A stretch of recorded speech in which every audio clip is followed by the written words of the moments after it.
going on, everybody? Welcome to tonight's broadcast of the ACL Fall 2025 semifinals. My name's Gordo. I'm joined by Jay Beto on the cast tonight. Jay Beto, thank you so much for hopping on, man. It's great to have you back. Thank you for having me. I'm super excited to be here. Love some good ACL action, some high-end NA esports. Been fun to watch in the background. I think I was on a couple of weeks ago. Can't remember exactly what game that was, but yeah. After the Cedo Combine as well. Know that we've got some talking to do here about, maybe I'll use the word poaching, but obviously some good career moves, I'll say, from some players in some of these teams. So obviously both ACL and the Cedo working out pretty well for some of these players. Obviously super excited to watch them in the next year. But yeah, got an important winner semifinals on right now. So got to get into these teams. There's a lot of changes to talk about. Yeah, there definitely are. And yeah, those changes going to be the big story that we want to keep everybody updated on today. So let's start off. Let's introduce these lineups because there's been some changes to both of them. The matchup tonight, of course, is going to be Maryville University taking on Conviction. And the little joining fact between these two teams is going to be that both of them have just lost players to the LTS. So with that in mind, we are going to have some last-minute changes to the lineup. Let's start off with Maryville. Maryville's lineup is going to be Crimson, Music, Spyrax, Scary Jerry, and Obstinatus. Of course, for most of the season and for every game they've played thus far, it has been Toasty in the mid lane, and it has been Cryogen at support. Cryogen moving up to FlyQuest, and Toasty moving over to the ERLs means that Spyrax and Obstinatus will be joining the lineup, Jay Beto. Yeah, I mean, still really good players. I know that you've been critical of Obstinatus, but we've heard a lot of good things about this player. Spyrax is obviously a pretty seasoned player in his own right, but I mean, it is a bit unfortunate when, you know, one of the best supports in the league is getting moved to one of the best teams in the LCS. Obviously, you know, have to see how that team goes, but good on those two players. So can't fault them. It happens, but you've still got ACL to get through, got to move forward. And I feel like the team should be able to gel together pretty well. Like, these players look like they've been around the block like quite a lot. So it comes down to, you know, can the bot lane perform? And I think that's a conversation we're going to get into in a moment. Yeah, definitely. And, you know, Skyrax obviously been around the Maryville system for a very long time. He's won titles with this team over in NACL. Definitely a player to be respected. Got a rep in LCS once upon a time on the same team that his teammate Cryogen just joined up to, actually. Spyrax, you may have remembered from a very, very brief stint on FlyQuest back in the day. And then Obstinatus coming over from the ERLs, a new face to us here in NA, but a experienced player in his own right. But with that, let's introduce their opponents on the day. It is seed number 4, Conviction. Their normal lineup going to be Tenacity, Tomio, Young, Meech, and Zyko.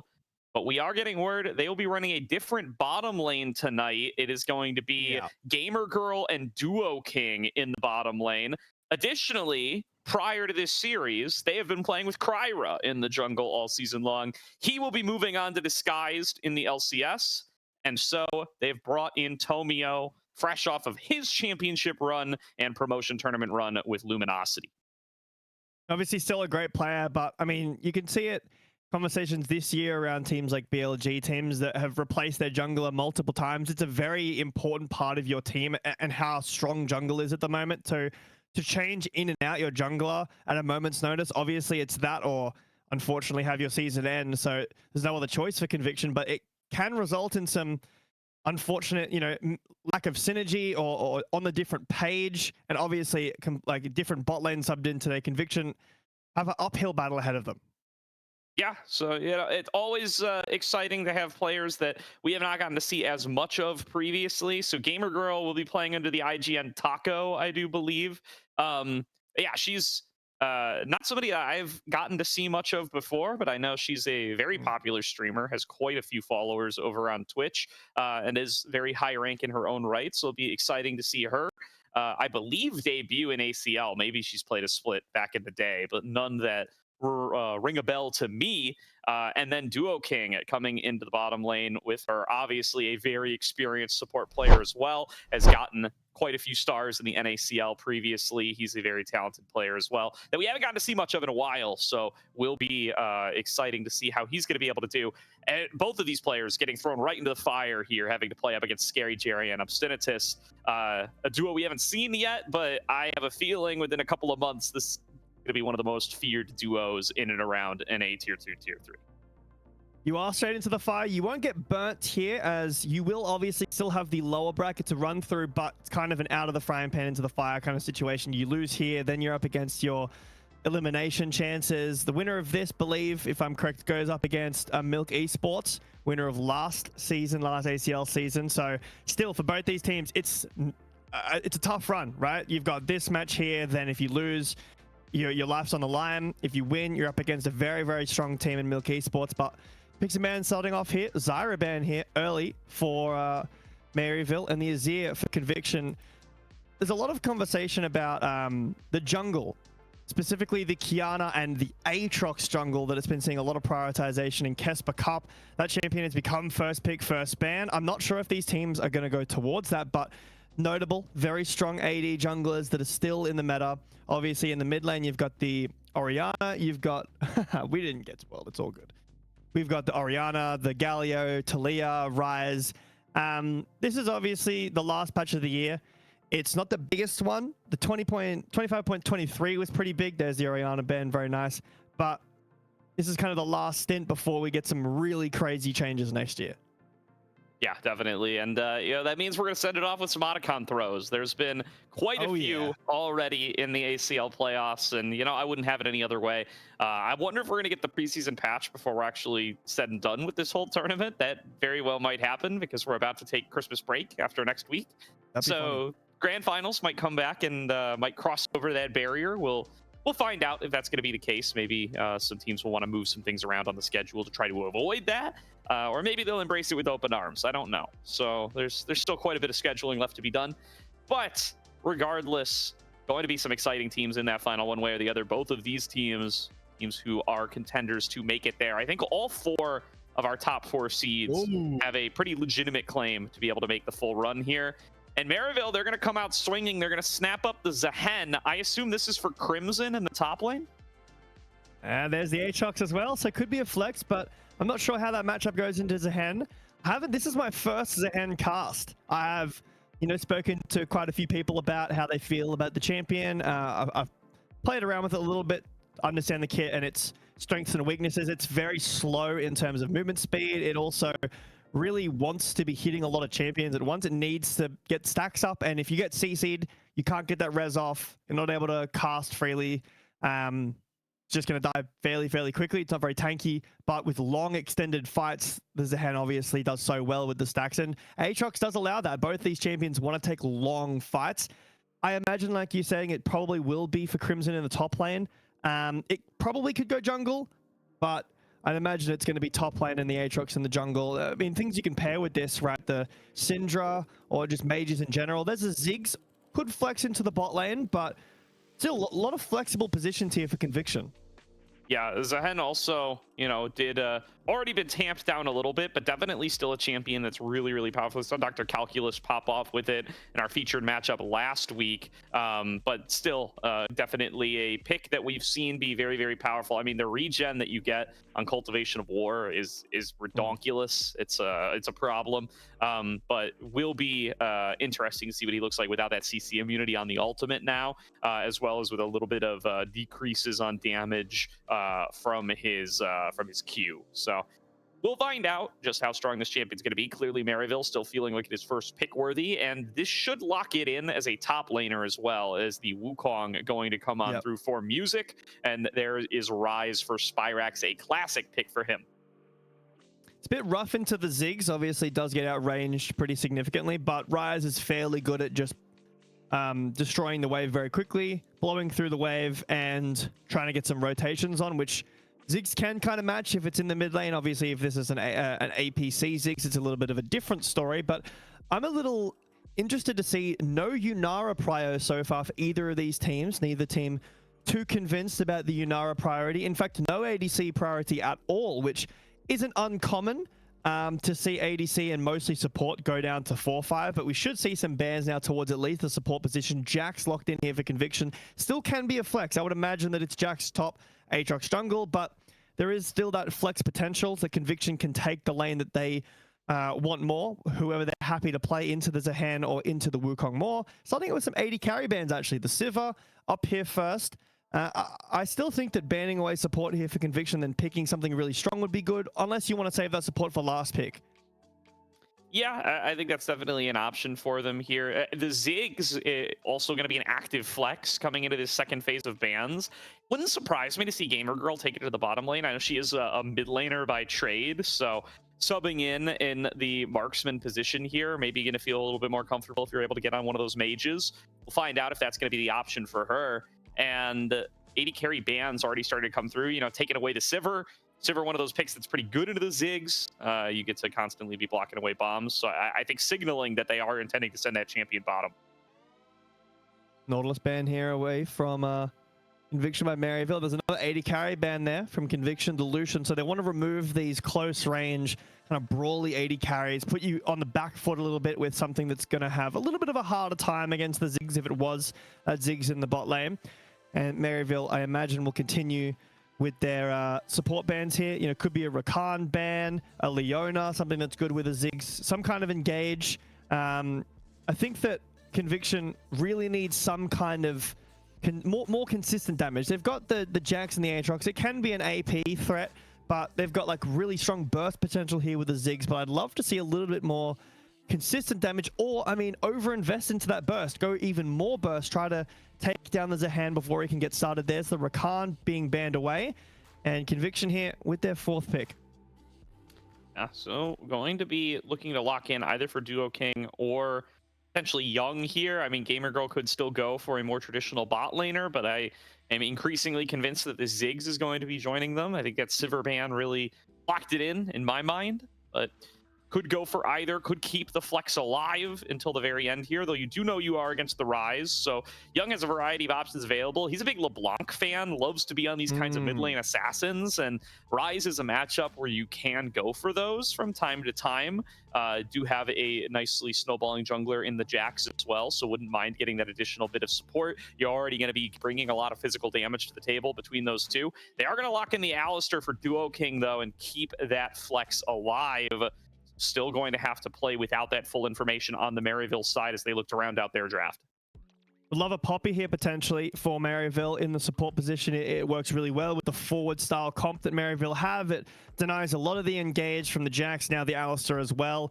You could go just, you know, your own stock standard engage support. A Rel, a Leona looks good. But if you go a Rel, Alistar does. It's kind of a 50-50 matchup.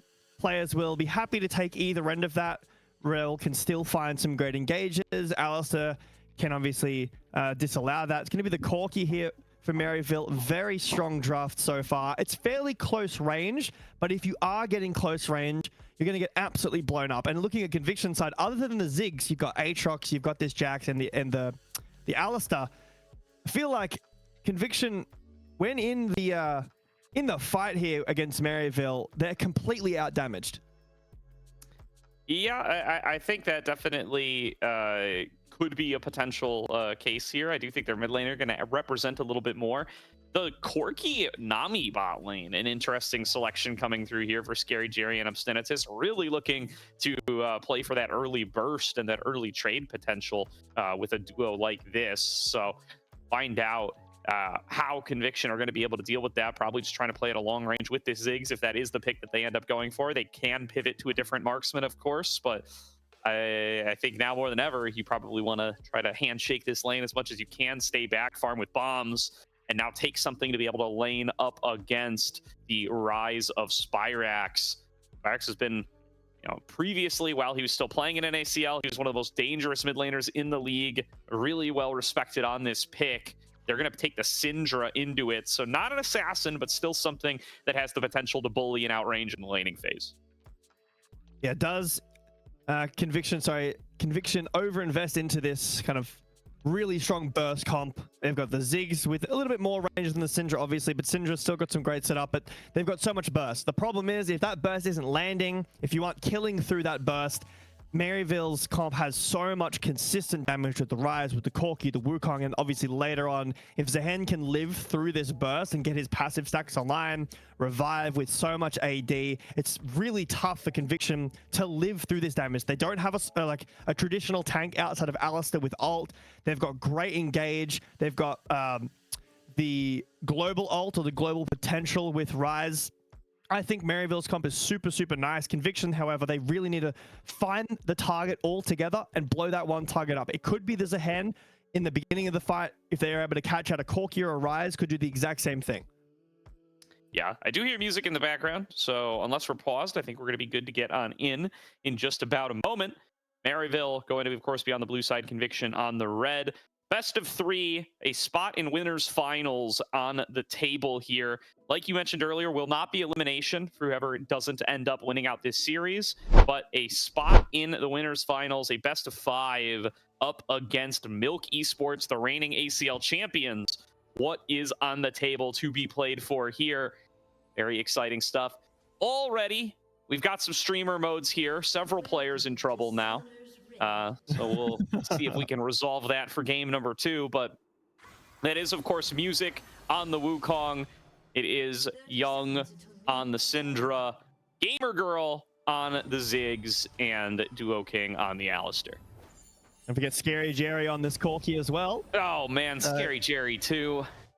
There's too many of them. There's too many of them. Big names, obviously, really don't want to get stream snapped in this game, so obviously need to turn that one on. But, yeah. Maybe we turn, maybe eventually get that music turned back on. Who knows? I like a good music throughout the game. But I'm a big fan of this Christmas map. Honestly, I haven't played League long enough to have seen the original Christmas map. So this has been a treat. But taking a look at some of the spells here, TP for the Ziggs, got the Glacial Orkman actually for the Alistair here, and Barrier Heal for the bot lane of Maryville will be quite a stronger pickup here, just because of the fact that not having Barrier or Heal for the bot lane of Conviction does mean that you should lose out in an all-in. Obviously, the lane is pretty tough with Alistair. Once you see the Nami, it does force the Ziggs into bot lane, even if you were planning to put it mid, because otherwise, if you go something like a Kaisar, anything that could pair with the Alistair potentially, the lane is just so impossible to play against the double range potential, especially with the Nami too. So having the Ziggs down bot will mean that hopefully Gamer Girl can farm to a decent level, but still, all these all-ins for the first big portion of the game should go to Maryville. Definitely. Oh, word is getting out to turn off streamer mode. That'll be something we can count on for game number 2, if at all possible. And now that we get ourselves into the true laning phase for game number 1, I'm going to see already Tenacity making this early collapse of the wave, going to have that additional pushing power on the Jax. There will be these Aatrox in the jungle. It's, yeah, really exploded in popularity. It went from at Worlds and a little bit after that, a little bit before, a very good top lane choice, sometimes situational, a counter pick potentially into some tanks. It was played a little bit into the Ornn, a little bit into Sion, to varying success, but after the jungle buffs, it has exploded in priority. Obviously, there's the flex potential, but Aatrox, like a lot of the junglers, in fact, that have been buffed recently, has a really bad level 1 and a really bad first couple of levels. So being able to play jungle, have a really solid clear, and get through that early game where your Q cooldown is ridiculously long, come out into the team fights, which is where Aatrox thrives the most, and kind of take over a game against a comp that you'd hopefully like to play against it with. Obviously, you can see why the champion has risen in priority. You have to see if Conviction and Tomio can play this Aatrox to a good level. It's not the easiest Aatrox game. There's a lot of disruption. There's a decent amount of range. Again, Maryville's comp is fairly close range with the Corki and the Rise, but disruption with the Nami, with the Wukong, and this comp is quite quick with the Realm Warp. So Tomio got his work cut out here for him. Now engaging Tomio coming in on this Aatrox jungle. Crimson going to try to flash away, going to get pursued, gets the knock up onto Tomio. One more turret shuttle, do it! And it's a 1-for-1 trade. Crimson gets himself on the board as Tomio does the same. 1 kill for old Aatrox, 1 kill for new Aatrox. Yeah, right. wants to bring back the passive when we get some old versus new action here. Crimson does expend the flash. Shamir has to follow. Both top laners will TP back, and Crimson lost a little bit of that wave, so not too bad for Tenacity, but all in all, it is a kill over to Crimson regardless, so maybe you would have loved that kill on Tenacity. It's a fairly even trade. The real loser here is Music on this Wukong. Has to clear a lot longer on the Wukong, really needs that level 6, so Tomio getting active early, forcing a flash out. Could repeat gank that a little later, but it should make this lane for Tenacity a bit easier without the flash.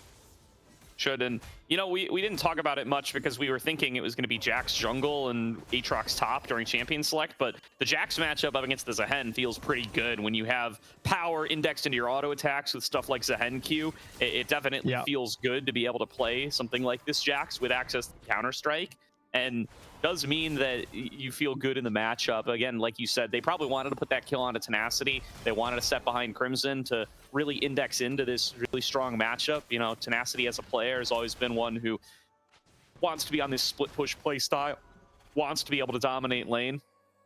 Doesn't quite pan out for them on that first gank here, but he's by no means out of it, right? Still already building up about a one-wave CS advantage and going to still have access to that as the brawling continues. Meanwhile, that's a stun coming through on towards Scary Jerry. Gonna get pushed a little bit back, but will be able to return fire. Spyrax getting hit by the unleashed power of Young. Young looking to finish him off. Realm Warp being channeled. He will warp his way out to safety, and Spyrax stays alive. That is a crazy time for Spyrax to just stand there and say, I live this, I did the calculations. And meanwhile, Music on the Dragon the whole time, doesn't get off. He's confident his mid laner is going to live. So they get the Drake. Okay, they force flash and ult out of Spyrax, but it's a big win for Maryville. Absolutely. And speaking of big wins for Maryville, you can see, yes, the Ziggs is able to farm safely, but this bottom lane is really starting to pull into Maryville's favor. A significant CS lead here. It's already over a full wave, and they have an extra wave to pick up. So Tomio going to try to pull them away from it here, working on stealing away the enemy Krugs. Now low health bar for Abstinence is going to make things very difficult. Meanwhile, Crimson just solo kills Tenacity under his own turret, gets in there with the Zehen ultimate, and that is enough for him to be able to pick up the kills. Scary Jerry getting dove onto now. Duo King trying to take up the turret. It's actually Tomio who absorbs 2 shots, and they do manage to finish off Scary Jerry. Next up on the menu going to be Music, but Scary Jerry somehow finishes off the kill on a Gamer Girl. She tanks aggro, and she's not expecting to, and gives that kill back. Feat of Warfare to Maryville. A lot of damage coming out of Tomio, but small overstep here from Gamer Girl, because Music was 100% dead if that was played like 5% more patient. There was no level 6 on Wukong, and still right now no level 6 at all because Music spent so long solo clearing that jungle. You saw Tomio on a ward clearing his full top side, came down and invaded, so up a pretty decent amount of CS, and still up now 1,000 gold actually. So the driving force of this Conviction comp is this Aatrox. Like you said, feats of warfare over to Maryville, but in this early game, you already see the Aatrox has come out of that kind of weak level 1, 2, 3, has ult, and is already finding impact on the map. Yeah, really great early start here for Tomio, and a player who I feel like is really synonymous with kind of these supportive, enabling picks. That's just how a lot of his career has kind of found its way so far. You know, even this last season on Luminosity, he was the Vi guy, the Maokai guy, the Sejuani guy. Those are his 3 most played, and that's also his most played throughout his career. But getting to see him play some of these carries and, you know, try to take some proactive steps in his own matchups, it's great to see, and he's doing really well on it in this first game, getting the better side of Music with these invades and with these trades. Now nearly going to be a solo kill for Young again, but Spyrax hangs on by a sliver for the second time. Meanwhile, in this lane swap, it's going to be Gamer Girl and Duo King starting to find some work onto this turret. Yeah, pretty tough for the Zehen to farm on the tower here. Doesn't have a whole lot of range, but Tenacity suffering a little bit too. We'll use the Counter-Strike to get some minions there and survive through some of that burst from Maryville. Really nice all in there from Young. Nearly, again, kills Spyrax, but just gets out. Maybe a little bit lucky there, to be honest, but calced again, we'll say. Doesn't even need to invest in a TP or ult, just walks back, but had both of them available. And the 3 grubs just easily going over to Maryville. Conviction opting for invading again, so it's more of the gold accrual from Conviction up against the objective dominance here from Maryville. Yeah, Music hanging out up in the top side alongside Obstinatus. This is a low health Tenacity. Doesn't have very many good options. Dodges out on the tidal wave, but that's not going to do much up against this selection-based damage. Obstinatus and Music finish off the kill without Crimson even getting his name on it. Meanwhile, Crimson going to get dove on the opposite side, going to go into the ultimate, going to be able to immune a little bit of CC off of that one. Pulls Duo King back underneath the turret. Wow. The turret damage amping up, and Duo King going to get forced to flash away. Tomio dashes off as well. Spyrax going to be able to TP in here to be able to provide a little bit of support, but that is going to leave mid lane unguarded. Should be able to break open this tower here early and just solidify feats of strength for their team. Should be first brick, and very nice tower defense from Crimson. You honestly didn't even need the TP from Spyrax. Obviously, we have hindsight. He didn't know that that was going to go so well for him, but Crimson played that exceptionally well. Nearly found a kill in a 1 versus 3. Tenacity will force off the Music away from his Krug, so he'll be able to pick up the little baby rocks at least, and Tomio will secure his red buff for free. It's still CS advantage for this Aatrox. He's continuously been invading, but the objective lead still in Maryville's hands. It definitely isn't. I mean, an aspect of Spyrax's play, especially in his later seasons, that really stood out to me in his championship winning seasons with Maryville, are how well he was able to play the map, right? He's a great roaming mid laner, especially on this rise. Really knows how to make a difference and find those moments to be able to show up and swing fights in his team's favor. He's always, of course, been the main starter at that time. Now he's kind of been taking a back foot to Toasty for a few months now. I'm very curious how much he's going to be able to do that with a, maybe not so much synergy with his team built up as he historically has had. This is obviously a completely different Maryville lineup than the one that he previously played with. A lot of those players moving on to the pro leagues at this stage. Find out if he's going to be able to keep up that form. So far, surviving on slivers frequently, but that TP a little bit late, not quite able to provide the impact that you would hope for. The Dragon has spawned, and Conviction, they're first. Do have a roam here from Rise. Spyrax pushing that bottom wave. Does have ult to join his team. Music with a quick trigger pull, spots out Young, thinks that he can get the pick, but he gets melted down way too fast. Second Cyclone doesn't get the work done that he hopes for, and Spyrax going to be forced to flash away and retreat. Obstinatus going to get snagged by that Scatter of the Week, and Conviction, they stay stalwart with 4 members, and they push Maryville back on a trigger that Maryville pulled. Will solidify a gold lead for themselves fairly solidly too. We'll tie up the Dragon lead here for 1-for-1 for a piece. What are we going to get? Is it going to be an Earth? We're going to get a Earth, Wind, and Fire Drakes here. It's going to be Ocean Soul really strong as we get a insta pause and an insta outer pause. A little bit of a buffer here, but really, really good on the Aatrox, on the Jax, these champions who love to fight for a long time. But obviously on the other side, Zahan and Wukong, kind of the same thing. But yeah, Maryville here pulled the trigger like you said. Feels like a little bit too early. Spyrax wasn't there. Realm warped into the back to try to find a pinch, but then had to flash over the wall back to his team because unfortunately Music had fallen down extremely quickly in that fight. Crimson wasn't there, and is Zahan going to kind of be the driving force of this team with the Wukong and not having that threat as, enemy team has the Aatrox around. That's, with ult, such a devastating champion to try to get through, and you can really see how much work it's doing in these fights. Tomio's had a good game so far. It's been a quiet game on the objective front outside of that first Drake, but his hands are warmed up. Yeah, and you gotta believe, Music just felt like they were gonna be able to burst out that Syndra, and being a little bit separated from the team just doesn't work out that way. Is going to be Young staying alive for too long and having a big impact in that fight. Not able to produce the damage that they needed to be able to win on out. So they are going to have to back away, surrender that Drake, and surrender the gold lead, about a 1k advantage over to Conviction at this stage. And Tenacity just trying to proc that Demolish to build up some money in the one-on-one. You can see his CS lead building up significantly. A lot of this has been played out in the lane swap at this point, but Tenacity finding ways to get gold, even though he's been taken down a couple of times. He is tied up in that Trinity Force department, and he's going to be a big threat in the side lane later on. Going to need to be team fighting out of Maryville. They expect to be able to win out on this. It's a pull back in from Tomio, but he is kind of 1v2ing this. Obstinatus is doing a lot to help out Music, but there's Young getting involved to do even more. Scatter the Weak lands onto both. Music already executed. Obstinatus falls as well. And Tomio, in what was a long 1 versus 2, regens enough to stay alive. Has that Sundered Sky finished, which is a much stronger first item spiked than the Trinity Forces in those kind of fights. Still has the ult as well. It just came back up as Music Cyclone only now back up. So Conviction, Tenacity in the top lane will force Flash out of Crimson, and the remaining members of Hold on. Scary Jerry just up too far, although almost going to be able to turn it back. Obstinatus arrives to the scene. Tomio taking autos from a few more minions, but stays alive the whole way through. Music desperately trying to close the gap, and he does so. Cyclone movement speed keeps him on top of the jungler. Now Duo King, not long for the world either. Young barely able to finish off his recall in time. That's 2 kills back to Maryville.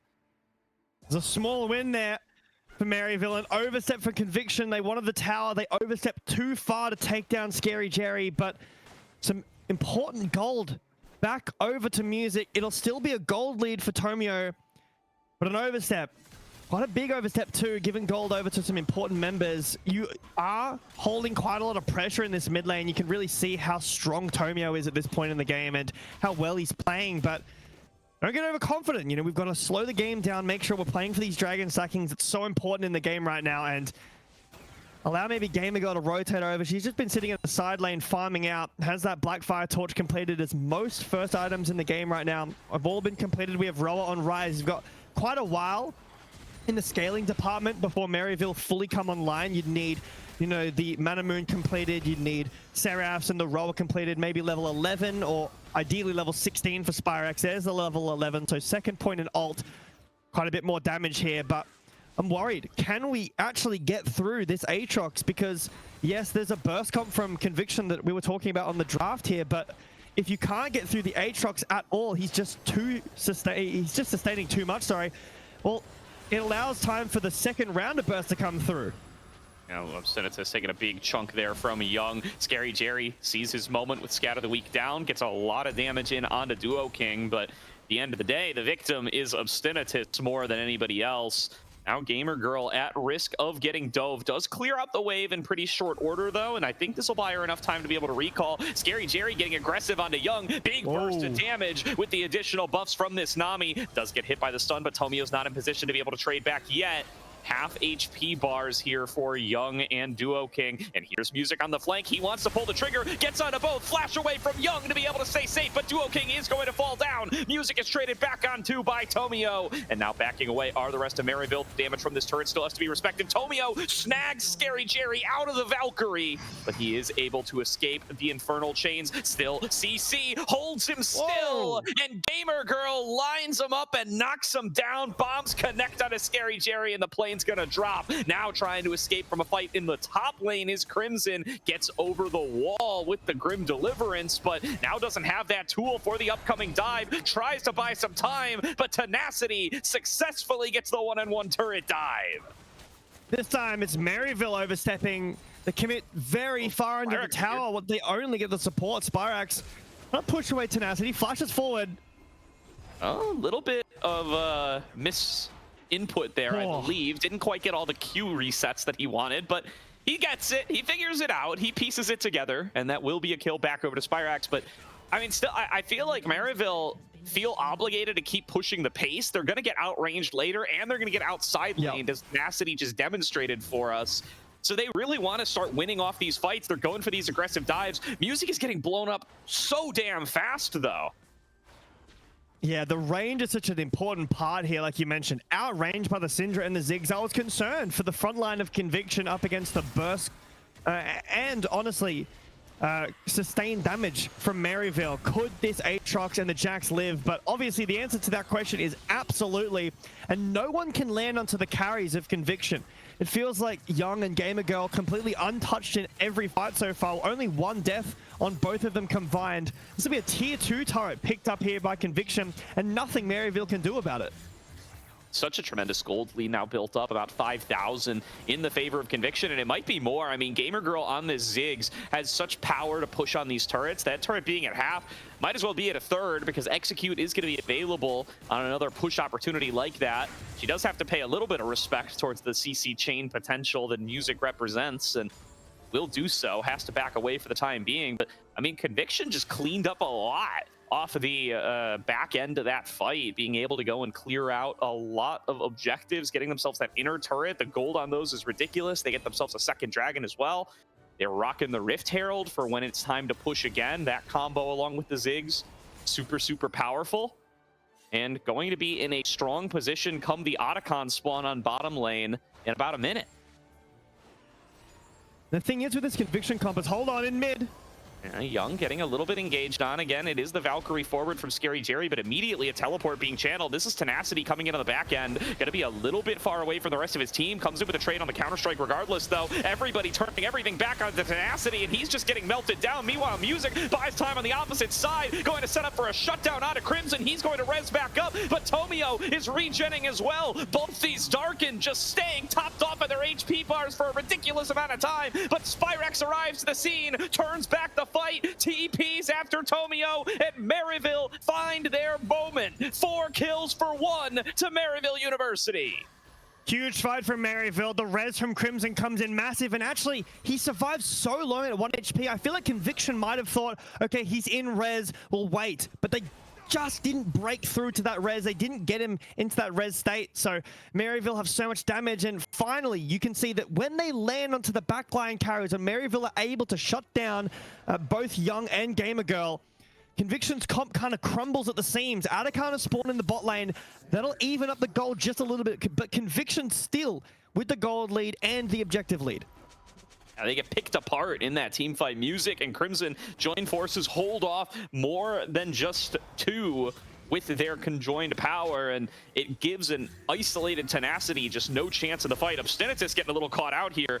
Going to have to flash over the wall to evade Tomio. You'd see just how strong the Aatrox was in that last team fight, and he is still the key for them. He was able to stay topped off and dish out a ton of damage for a very, very long time. It just didn't have the support throughout the entirety of the fight. He's already starting off onto this Otacon, though. Conviction are not dissuaded after a stumble in that last team fight. They're going to just try to keep pushing the issue, starting this one off. It's spotted by that Scryer's Bloom, but everybody else is not here in time. Spyrex going to have to TP. It's going to be a little bit late. The Otacon falling down below 4k HP, now below 3k. Tidal Wave comes through. That's not going to find the steal. Spyrex now channeling the TP, but it's too little. It's too late. Tomio smited down Otacon, and Conviction get it for free. And now Maryville all in the bot lane. So they're opening up the map on everywhere else for Tenacity to start a push, and Conviction can just slowly chase out Maryville if they want to keep them here. Get their poke down to stop their bases. Maryville will feel a bit more confident and push back Conviction, who obviously need to take a base after, you know, look at the health and the mana on Gamer Girl. Pretty low there. Doesn't have a whole ton of mana. You know, we typically can see Ziggs go a tier around 4th item and even not finish it just because late game, the amount of mana it costs to continuously fight a long fight of Ziggs, which Ocean Soul will help quite a bit out in, but Otacon taken by Conviction for fairly little. They pull out the TP from Spyrex too, so it's a massive win. 50 seconds on the Drake, and Spyrex has no TP. Yeah, props to Tomio for making that call, right? At least it appears that it was Tomio making that call. He starts it off nice and early and just never stops. Keeps saying, hey, Spyrex is top lane. We're strong when grouped up as 4. We're not going to get picked apart like we did in that last fight. Just keep hitting this Otacon, boys, and they never stop. And they're able to secure it at the end of the day. Maryville not able to mount up a proper response with the cooldowns that were still down from the previous exchange. And now Dragon number potentially for Conviction coming up, and Scary Jerry's one shot. Young and Duo King find them together. And that is going to be an easy 3rd Dragon for Conviction. No chance to contest now. Another engage, potentially breaking out here. Tomio a little bit further up than the rest of the team. Will get chunked down below half, but Duo King going to be able to buy the space. Music falls down. Reset on to World Ender, and Tenacity continues to advance. Spyrex and Crimson trying to kite this one out, but they're out to get cut off from behind. Crimson gets in there with the Grim Deliverance, trying to fight this out in a 1 versus 4, regenning as much as he can. Doesn't have the passive fully stacked, though, and Tenacity finishes him off. Spyrex tries to flash back into Realm Warp, but Tenacity bonks down a second. 3 down for Maryville. Conviction controls Summoner's Rift. Conviction is so smart on the map, Gordo. They pull out this really nice catch onto Scary Jerry, who doesn't have flash, so timed really well if I'm the scout of the week, and then the instant kill onto this Corki.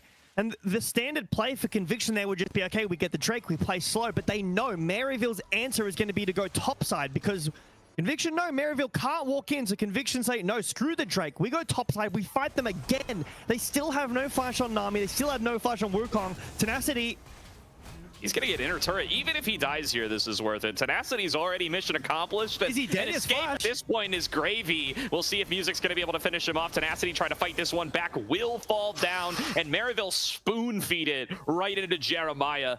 He's going to get his 4th kill of the game, shut down Gold at that. And this is where they're going to try to index some more power to make one last stand. Conviction will go back to the bot and claim their forgotten prize here. Get the Ocean Soul point. Maryville, it feels like every time they're getting wins, it feels like they're getting scraps or, you know, crumbled chips at the bottom of the packet. Conviction eating the whole packet to themselves. Now Maryville pushing forward, trying to do something on this top lane. They might be able to break open this tier 2 Gordo, but Conviction are on their way.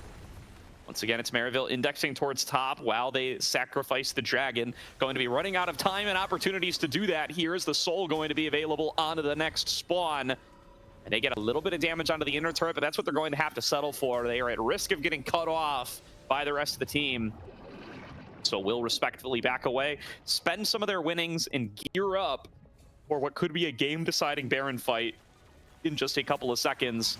He's here, mittens it all, at 25 minutes in. And Maryville, they struck back for a little while, but they're kind of right back to where they started in terms of gold deficit. We are 3 items on this Corki. We are 2 completed scaling items on this Rise with level 16. So it's the 3rd level in ult, the extra scaling on these abilities. But careful, Scary Jerry nearly gets caught by the scatter again. And if any of these abilities land, he's probably just dead. Tenacity. Yeah, Conviction's full sending. They got a deep flank coming in here from Tomio, and a 4-man stun from Tenacity starts the fight. They're all stuck inside the Mega Inferno Bomb from Gamer Girl, and there's no chance to fight back. 2 dead in an instant. Into the res goes Crimson, and he's gonna drop a 2nd time. Call that a double kill. Conviction 3-0. Snap the trap shut. Spyrax doesn't even get a chance to TP. Yeah, Tenacity with a spear through the heart on Maryville. It won't be the game over just yet, but that'll be Baron, which should turn into Soul. Spyrax will try to get a little bit of gold on the top side, but will he be even able to base? It's a massive 4-man stun from Tenacity that layers with the mage damage from the back line, the Syndra over the wall, the Mega Inferno Bomb from Gamer Girl. These team fights are so well played from Conviction. That'll net Baron on 5. Spyrax will be forced to TP to the bot lane because he knows he's not getting out. That's another massive tool invested from Maryville. They've got 3 minutes until this dragon is spawned too. That's 3 minutes of the Baron that Conviction can use to break open the base for Maryville.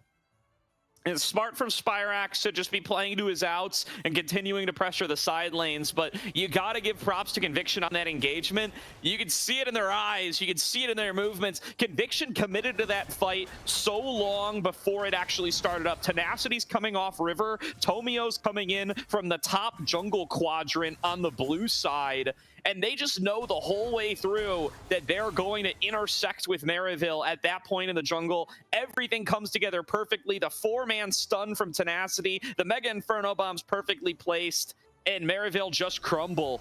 Conviction's team fighting power just too up there at this stage. Nobody can tank it for long enough.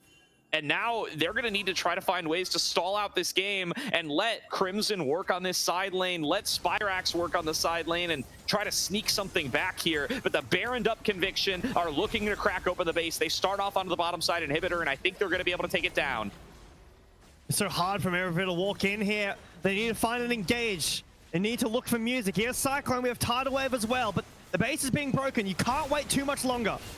The root going to land onto Tenacity. They get a big chunk onto him. That's going to give them a chance at a pseudo 5 versus 4 here, especially if they're able to finish him off. He's going to have to back away, but the minions are coming in from 2 different lanes now. They got 2 inhibitors. They can try to back away. Tomio's up pretty far, though. Slowed up. They flash in, looking for the engage, but Tomio's back at full HP. He regens it all back using the World Ender. He's still at full power, even with 4 members dumping everything they've got into Tomio's Aatrox. a triple kill for Tomio on a player who is usually in the supporting role. He is popping off on this carry. Conviction, a dominant team fight for a dominant game number one. They're going to take the lead in this series. I've seen enough, Gordo. I want to see this Aatrox champ banned away in the remainder of playoffs because it felt like Tomio, you couldn't do anything to him. You see how much healing he had at the end there, but Maryville, they wait just too long. They commit.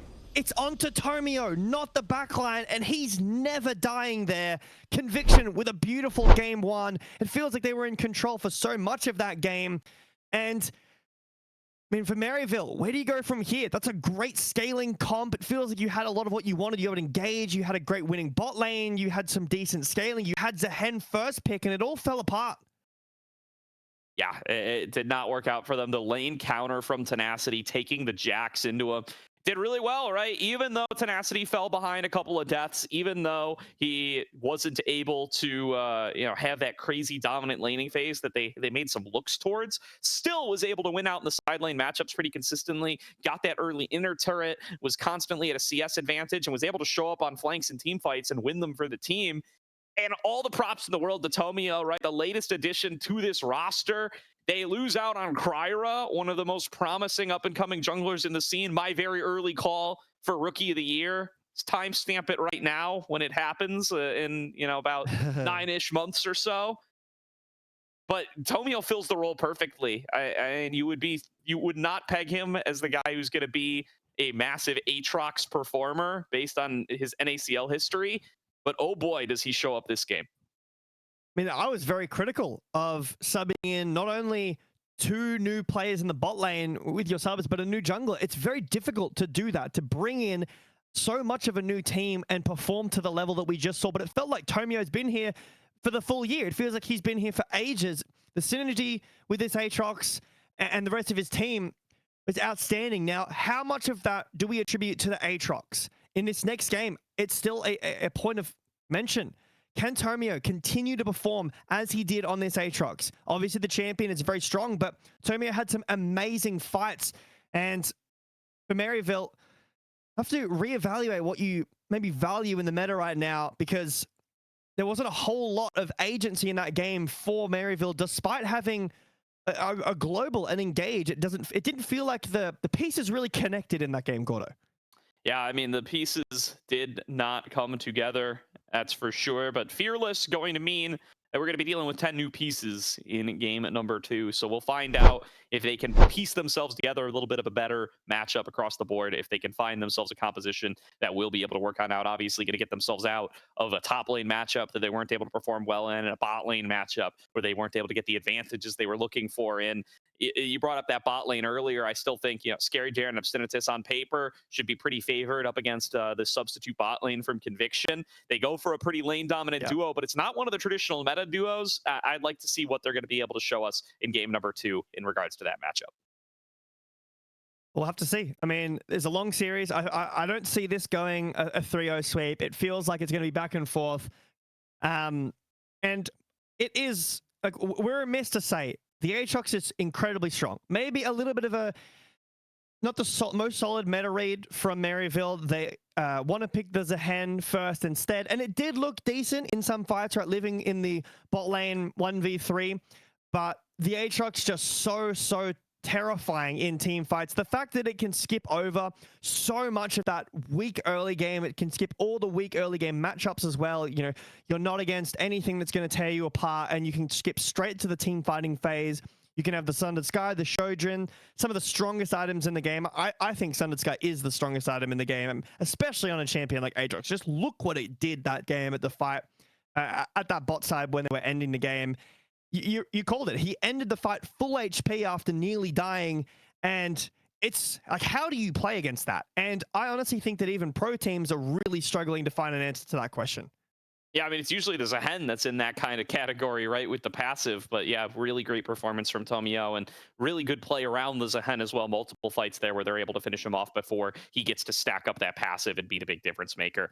We're going to throw to a quick break here when we get into draft for game number 2, but I do want to give a shout out to Zen Market, your one-stop solution for buying products directly from Japan. They'll help you buy items from over 10,000 shops in Japan, as well as place bids on auctions on your behalf. They'll even consolidate all your items safely into one box and can ship internationally. They provide excellent customer service in 19 languages, which is why Zen Market is trusted by over 2 million users worldwide.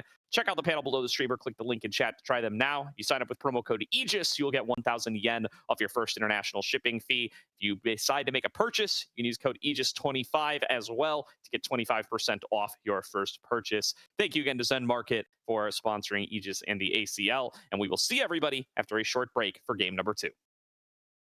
マーケットは迅速な発送ですぐにお届けします。あ、ボックセット？大丈夫？でも直接来てくれたの？これって漫画みたいだったね。しかも今衣装着てるし、花でもあれば完璧なのに。完璧だよ。壊れ物だから自分で届けたかったんだ。あなたって完璧。ありがとう、ゼンマーケット。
Welcome back, everybody, to tonight's broadcast of the ACL semifinals winners side.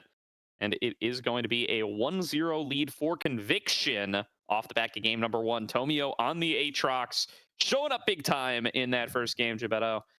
And now we're going to find out what the draft is going to look like in game number 2, because it definitely feels like Maryville missed the mark a little bit in game number 1. I still like their idea with this scaling comp, the engage. I think the Nami was maybe a little bit out of place. I was talking on the game 1 draft about maybe needing a this is like just amazing draft music, maybe needing an engage support to land onto the carries. But such a big issue that game was the fact that both Young and Gamer Girl were left pretty much untouched the majority of the game. And whether or not you want to put that down to some lack of synergy in team fights, you know, with that one-time music went in when Spyrax was realm warping in and there was a missed time of that, whether you think it's a support issue or just a team fighting issue in general, a vision setup. The problem is that Maryville weren't able to land onto the carries of Conviction, and Tomio ended up just tearing through the entire game. So obviously, like you mentioned before, and we've seen for a while, those champions all gone. New set of 10. Maryville, are you going to go, sorry, with the same idea? Are you going to go with a roaming mid, maybe a Galio with a late game kind of scaling aspect, maybe a Zeri, a Jinx, a Kai'Sa? Nico's still very, very strong. Is Yunara prioed here for either of these teams? Is it going to be Orianna that was banned in game 1? We'll have to see what these teams prioritize in this game too. Yeah, we'll find out. I mean, Spyrax still with a lot of champions left and available. A lot of his staples still going to be an option to go for here. Champion pool never been an issue for this guy, and a lot of his staples still around. We'll see if they keep up the ban on the traditional mages here on Conviction for the red side. Stuff like that Azir needs to be constantly respected out of Spyrax. They would certainly be happy to pick up and draft a comp around one of those sorts of control mages if they got the opportunity to do so. Additionally, I mean, I want to look to see what they can draft in the bottom lane for themselves here. They went aggressive in game number 1. I think they're going to try to double down on that aggression in game number 2. That's always kind of been Scary Jerry's bread and butter. The Nami Corki is just not it, man. I really would have loved to see this pick be available for something like a Nami Lucian, if that's something they want to go for. You know, the Braum Lucian's still going to be around. The Melio Lucian could be an option as well. There's other sorts of duos you can go for to still try to play the game more aggressively. That Bard, another pick that people do like to try to play. The Nico, still very, very strong as well, and a favorite for both of these players. So we could get to see some of those more magey supports as well. I do want to see more aggression from the bottom lane, though, especially with the Ziggs no longer available. You know, there's only so many mages that are standard meta picks bottom lane. I'm curious if Conviction continue to try to lean in that direction, or if Gamer Girl plays a more traditional marksman for the rest of this series now that the Ziggs is gone. I mean, who knows? You can just completely say, we're going to play double mage, double AD topside for the rest of the game. You know, Hui, Victor, just keep sending mages down to the bot lane if that's really what... If it works in this game and you need to get through the series, that's perfect. If Maryville can't find an answer to that, and if if Scary Jerry really only wants to play traditional AD carries, I mean, Jhin, Ashe, that's kind of it, right? In terms of long Virus as well, in terms of caster ADs that are really going to help you survive through that lane or potentially even win the lane in some cases. I think that Virus is super strong against mages. He does really well. If you want to go poke Virus, you can match TP like that Ziggs went, because obviously, you know, you want TP on these mages, but picks and bans remaining most of the same here. It was different start for Conviction last game, but they did ban the Bard a bit later on. So it's going to be the Zyra and the Bard being banned away here by each team respectively. Like you mentioned earlier, the Nico, it's something that I'm curious to see. Does it get priored? I'm really surprised that there's no Yunara prior in that first game. Not picked, not banned at all. Went through all 10. And I think it's super strong. Might be able to see it here. It pairs well with a ton of different support. You can go Engage support. You can go Nico. You can go Enchanter support if you want to go a Lulu with that. It's very flexible. Is. So the Zyra ban comes through for Maryville again. I guess they're really respecting the Tomio Zyra. I assume it is a jungle Zyra ban. But to say, right? People are cooking in the off season, man. There's interesting stuff coming through at the very back end of 2025. We'll see what all the new items and stuff does to the meta once the 26 patches start to hit. But for now, I mean, jungle's all messed up. They really ruined that role. So we're gonna get to see some weird stuff for the rest of ACL. I'll tell you that much.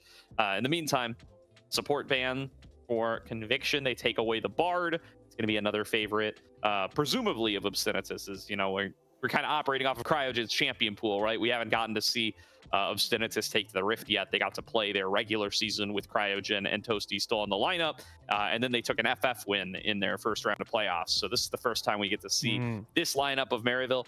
Frankly, there's not a lot of footage of Maryville in ACL at all. They have been a part of so many forfeits so far this split. They have themselves had to forfeit a series due to obligations around, I believe, D1. And then they have also been forfeited against multiple times. So they just have less games. They played like 10 games so far this ACL. So somewhat of a question to see what they're going to play. Of course, they do have other collegiate events where we have gotten to see similar lineups play. Again, those were also with Toasty and Cryo. So a little bit of a new iteration of the team regardless. The Azir will be banned up against Spyrax. Mel and Mbessa going to get taken away. I wonder if that Mel ban is actually directed towards Gamer Girl as well. I know she plays it a lot in both mid and bot, and it's another one of those mage picks that you could potentially flex down there. Yeah, I think it's a good shout from Maryville. I think that the Mel definitely one of the strongest in terms of mages that can be flexed and played pretty successfully in the bot lane. Has a ton of range, has setup, has damage, pairs well with a lot of good supports as well. So good shout here from Maryville. Conviction banning away the Rumble. Now, when Mbessa and Rumble were banned game one, I was worried about potentially the Scion slipping through and having not a whole lot that can really answer it.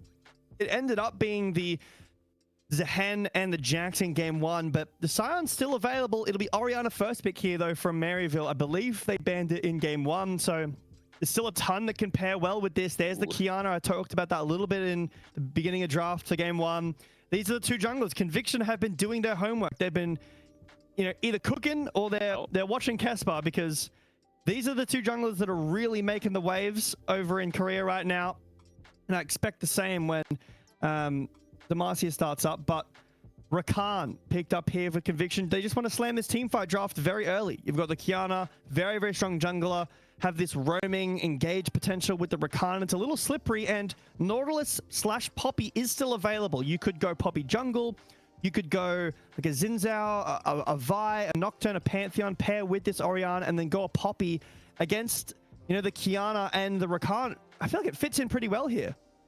Yeah, I think that would be a great selection for them if it is something that's in Obstinatus's wheelhouse. I mean, the Kiana lock-in, forget everything you know about Tomio, man. I mean, he's played carries here and there before. It's not usually been his wheelhouse, but hey, it's the meta, and he's slamming them, and he did a great job on the Aatrox in game number one. So going to try to reprise that performance. There's a Scion coming through. That's going to be for Crimson in the top lane. It's his most played so far this season, something that they are plenty familiar with, especially with him losing access to his Rumble up there. That's been a major pick for them as well throughout collegiate competition over in Division 1. That guy played a ridiculous amount of Rumble games in that league.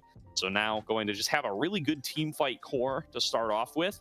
I wouldn't surprise me to see a jungler here, but instead the Nico left up and available, and Obstinatus will lock it in.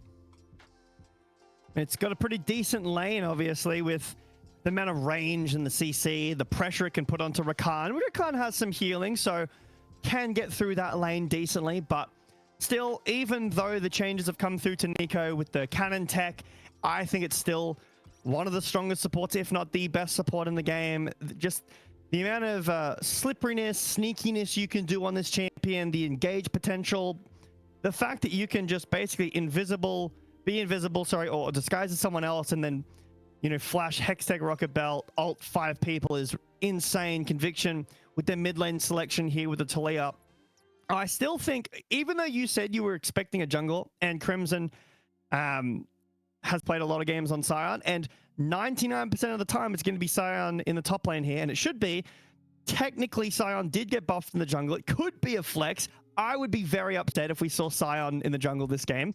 So I'm going to forget about that point for now, but I want to put it out there. There is a potential. I still think here for Maryville, Poppy, which would probably now have to go into the jungle, is still a really solid pick. It's great against Kiana. It's great against Rakan. The option for them to go towards, but it's not the best ball delivery service. You can obviously pair with Nico. So it's kind of a coin toss here for Maryville. What do you go? Do you go an AD engaged jungler, the Zinzao, a Jarvan? Do you up against a Talia that's not bad? Do you go a Pantheon, Nocturne to match the global potential and still have great ball pairing? Or do you try to counter out the engage with the Rakan and the Kiana and go towards this Poppy instead? That's going to be the question here. Do you want to call out the Xayah-Rakan duo still up for conviction? It wouldn't shock me to see a Xayah ban come through here for Maryville. If not, they do risk giving up the Lovers duo, who would be plenty safe and secure to have together. They're going to leave it up. Instead, they want to focus on towards Tenacity's pool, take away some of his classics, the Renekton and the Gwen, particularly champions that would be good up against Crimson Scion here. Don't want to let Tenacity snowball away in that side lane again. A Morgana locked in. Now, that's an interesting one. I've got to believe that that's bot lane Morgana.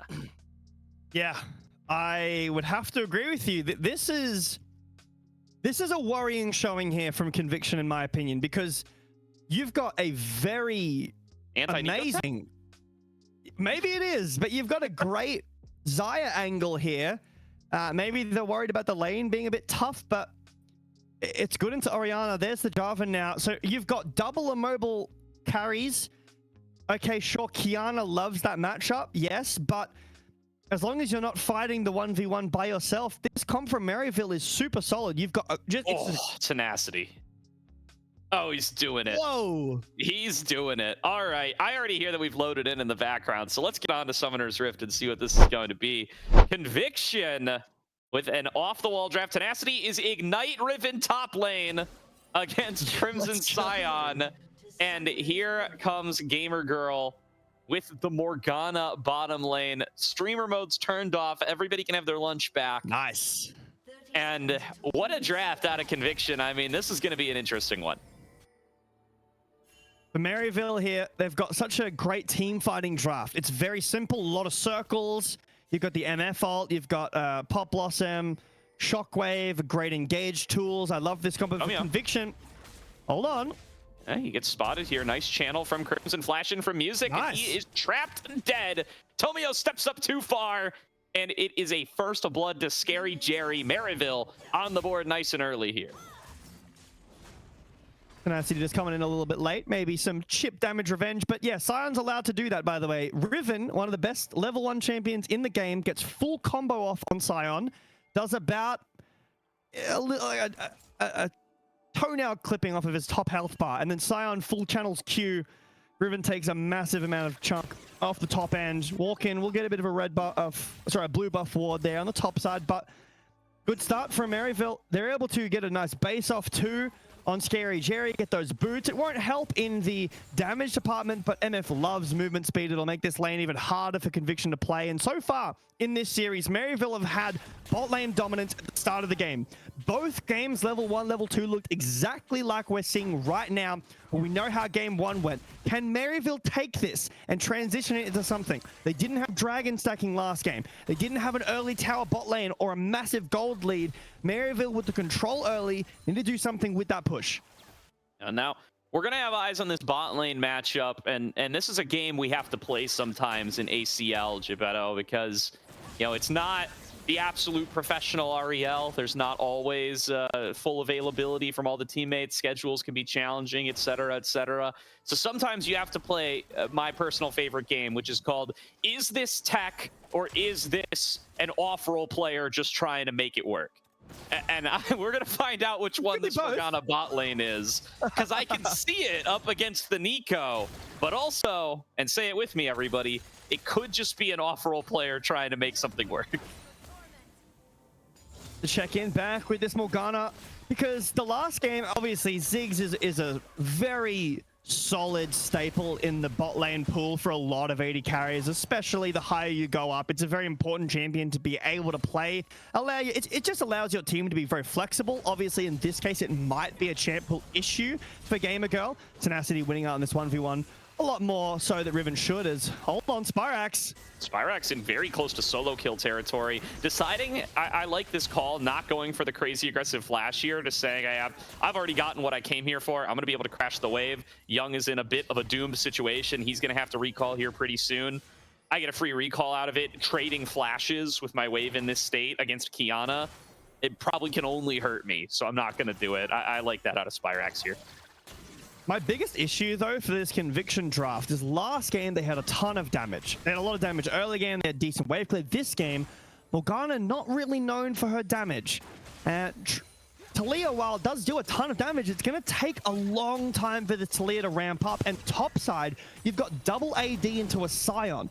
This Scion, how does he die this game? Who is killing this Scion? You're going to be able to stack armor super easily. 1, 2, 3 items, and this Scion might just turn into an absolute demon, completely unkillable, as his passive would indicate. But Tenacity takes a big tower shot there. Crimson happy to just sit here, farm. Yes, no push, and no push in mid either right now, but completely happy to just sit here and farm, get to a decent position, might even be able to cancel the base. That's on a ward. Ignite. Cool. Tenacity thinks he can get the solo kill here. He cannot. He's going to be forced to flash away, and Crimson hunts him down. Flashes after. Solo kill for Crimson on the Scion, and that's disastrous for this TP-less Riven. And this time, it's Conviction, Gordo, with the lack of the solid meta read here. Scion goes through the picks. They don't draft anything right now that does well into it. You know, no Gwen that was banned away. You have, no Aatrox that was played last game that can sometimes be played into the Scion. No Ambessa, that's getting banned away every game. No Rumble, that's getting banned away. Rek'Sai has been the option for a lot of teams in, pro play regions, but nice lane swap here from Maryville. Scion, again, really good in lane swaps, and Riven will really suffer here. Already down that solo kill. It'll be even worse from this point onwards. Yeah, really is. So going to be able to start sieging at the top side here with their 2 versus 1 matchup, and Maryville, a 2-0 start, feeling very confident in how this early laning phase has gone. Oh boy. Really the Conviction team, as many great mage bot lane teams of the past have been, want to win early. Tenacity going all in here, but outnumbered. Music flashes to be able to find the knockup. Tenacity getting focused down. Scary Jerry, 1 or 2 more shots will find it. Double up will take down Tenacity, and a 3-0 start for Maryville as they claim the feat of warfare. Beautiful EQ flash from Music to find the knockup, and Tenacity has had such a hard, I'll say, start in this game. And Riven, one of those champions that you really need to get started. You need a lead. You need to be pushing that. She doesn't really scale. The team fights are so difficult to play out compared to something like a Scion, and already down 2 kills, down 2 waves of CS here, and a plate. I can't imagine it's going to get any easier from Tenacity. Really great cover from Music, aware that that gank could be coming through the control wall that was placed earlier, and the Scuttle Crab now being taken. Oh my god, hold on, Spyrax, where are you going? Yeah, getting chased on down here is Gamer Girl, solo killed by Crimson. A fully charged decimating smash will give Crimson his 2nd of the game. And it is a rough lane to have to play, as the Morgana up against the Scion, not being able to reduce that damage with the Black Shield, even if you are able to reduce the CC. Tenacity on a deep flank here, thinks he has a chance to be able to take down Spyrax, but he will very quickly be outnumbered. Obstinatus doesn't land the Tangle Barbs, but I don't think it matters. They've got enough damage to be able to work through Tenacity's health bar regardless. And the Riven, 0-3, it's just like solo queue, Beto. Yeah, I'm going to be real with you. This game is pretty much over. This game feels completely over. Unless Maryville start to make some ridiculous mistakes. They're up 3,000 gold in 7 minutes. Their Riven is 0-3-0. Scraping for CS. You've got a massive CS advantage in mid, a huge advantage in bot. Kills everywhere. No one's going to be able to kill the Scion. I'm not going to count Conviction out, but just looking at these drafts, I can't see how Conviction can win fights at this point. I cannot either. It's going to be really tough. I mean, they really wanted this Riven snowballing early on. It feels silly to say, you know, you want to be ahead in all matchups, but the Riven especially, you really want to be able to slam lane here. But I mean, you're playing against one of the Riven brothers here, man. It's a little bit disrespectful, frankly, to pick Riven up against Ashura, and he does that here up against Crimson. If there's anybody who knows how to play against the Riven, it's one of the three brothers, right? Crimson, Sniper, Viper.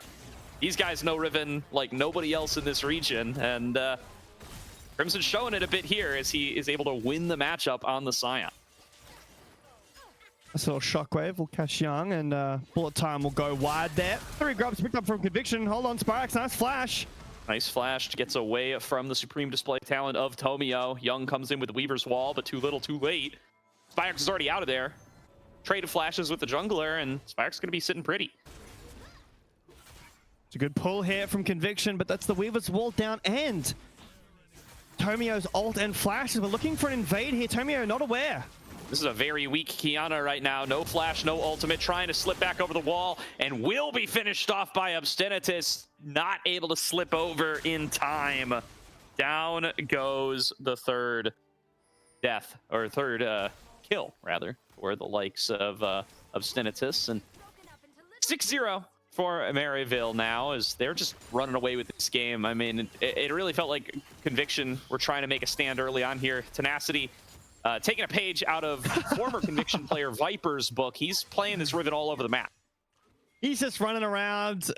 He's down 30 CS, down 3 deaths, has had no input in kills or really any real damage so far in the game. He's got Lucidity Boots and double glowing moat. This Riven, very tough position to play from, as the Scion, like I was talking about earlier, just rushing that armor. It's going to be so tough for Tomio and Tenacity to take down the Scion or even put a notch in his health bar.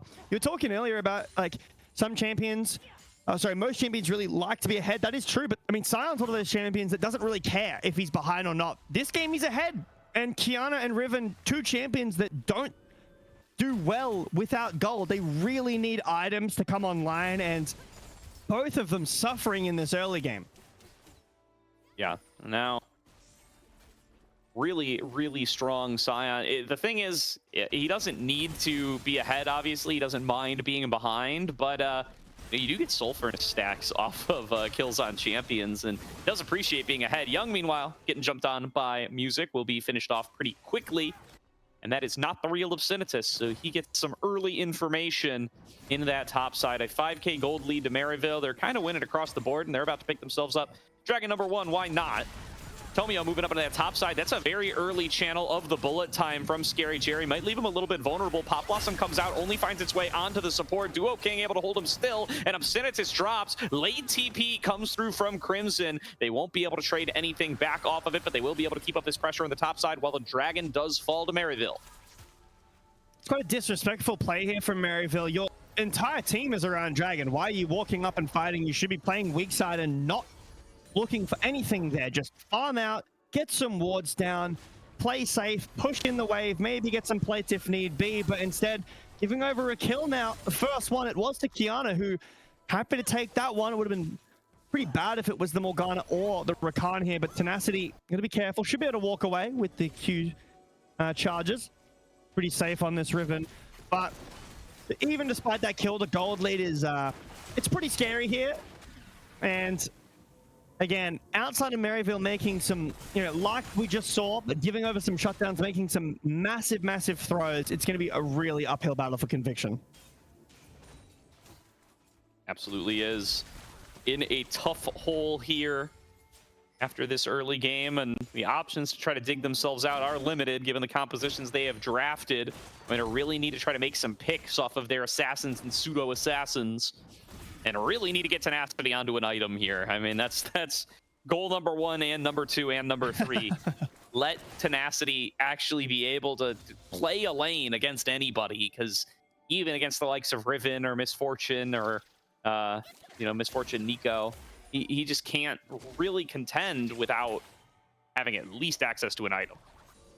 He's only down 30 CS. That's not too bad, right?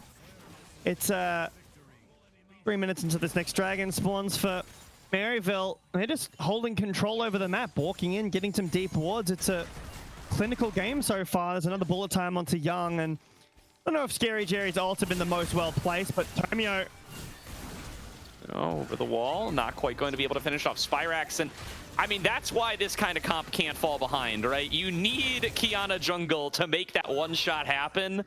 2-0 for Maryville.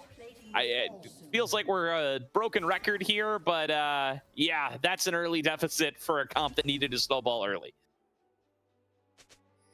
And for Conviction, man, it's just about keeping the mental high. I appreciate the attempt there.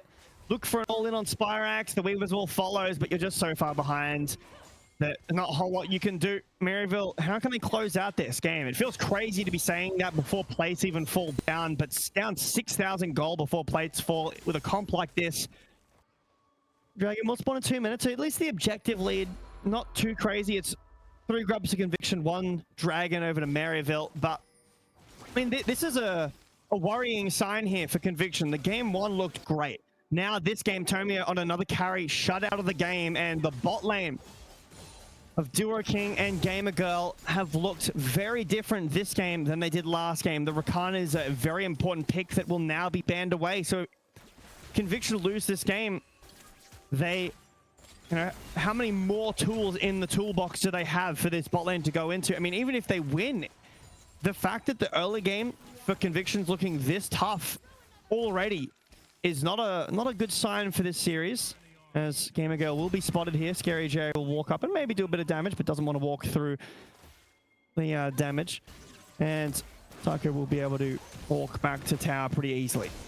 Well, there's a flash in from Tenacity. He does have the Axiom Arc available, looking to finish off Scary Jerry. Doesn't catch him with the Wind Slash, but Tomio will be able to finish off the kill off Supreme Display of Talent. Looking to get a little bit more on the Music, but Music is able to flash back away in time. Obscenitus now retreating back away. Duo King ended up locked down in the midst of all of that and does end up falling down. That's going to be flashes forced out of Tenacity and Young off that shockwave from Spyrax.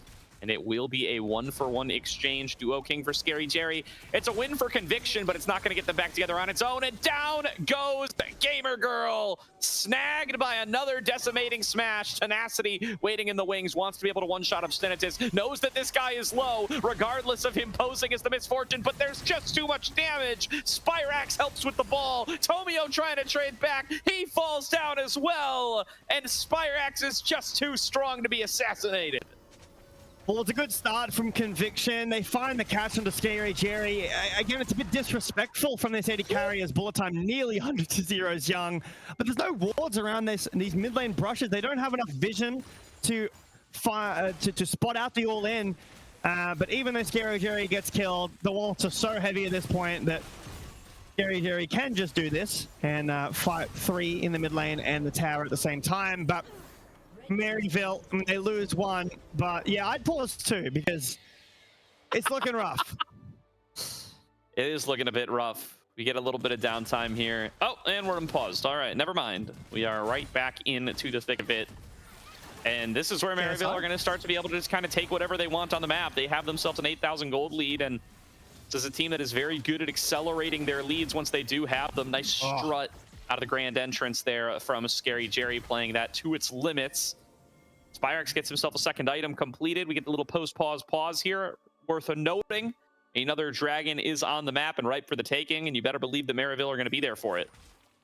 It is an objective bounty too, so Conviction might want to just all in, sacrifice some members, but you're nearly down 10,000 in 16 minutes.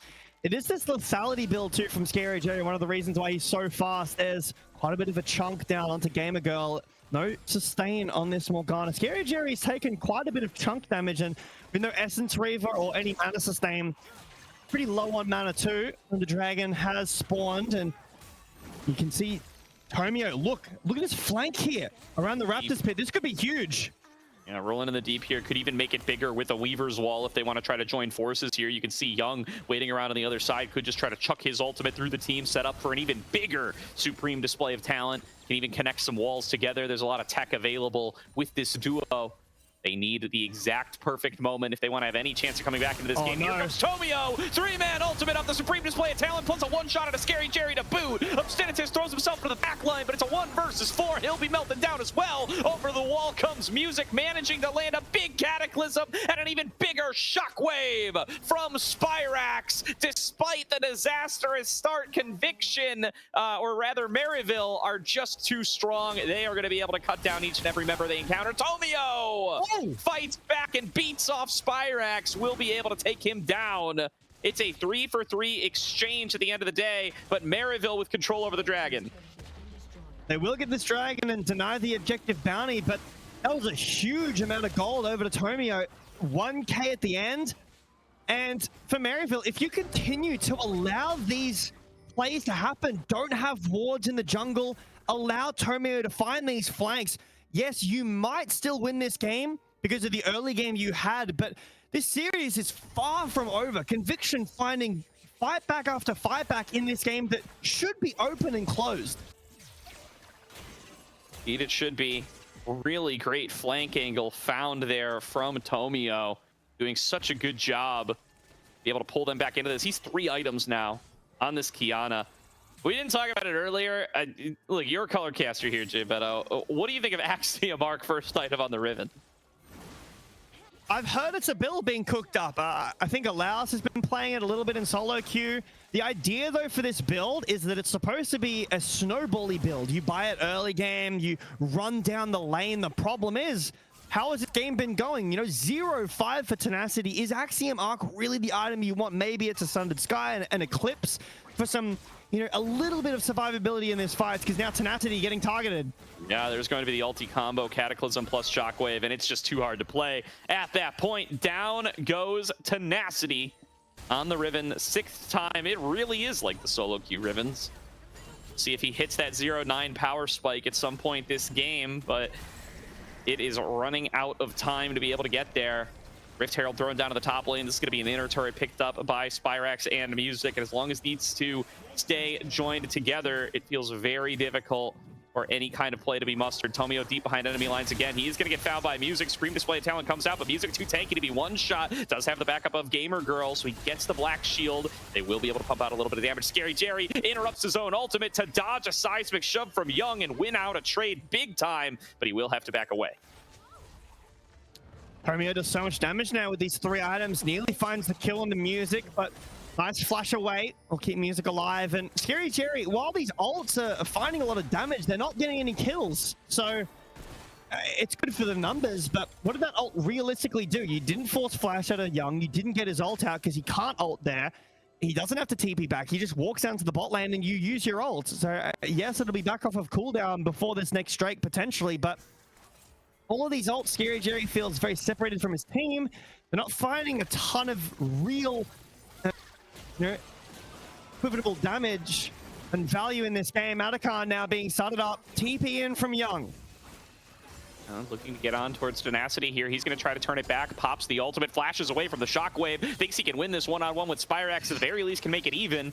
He connects the Wind Slash at the end. That is going to be the Shockwave part of this Cataclysm. Shockwave combo down. Meanwhile, Music is tanking up the Otacon. Could this be one of these mythical Otacon throws? Crimson going to try to control the path in towards the objective, but is going to get pushed back as the rest of his team is dropping low. Tomio going to tank the aggro now. Conviction see an opportunity to steal this one away. Supreme Display of Talent comes on out. They're going to try to focus on towards Music. The spike comes through. Tomio going to be able to secure Otacon for Conviction. Obstinatus on the flank finds Gamer Girl. Will allow for 1 kill to come on through, and it's going to become 2 as Duo King is caught out as well. Young hit by another knock-up from Crimson, but the follow-up damage is not quite there. Tenacity looking around on the flank, immediately going to regret that decision as Music is just going to be able to out-brawl him. Tenacity trying to get away, but will just be autoed to death. 3 members of Conviction fall, but they get the Otacon. It's still a 10,000 gold lead for Maryville, but this game is anything but clean. They've got a monstrous gold lead. Spyrax gets chunked early, doesn't TP back in for the fight, and flashes away. Tenacity flashes away from the Shockwave. This is one that, again, there's the flash. It still will get the kill. Tomio here now.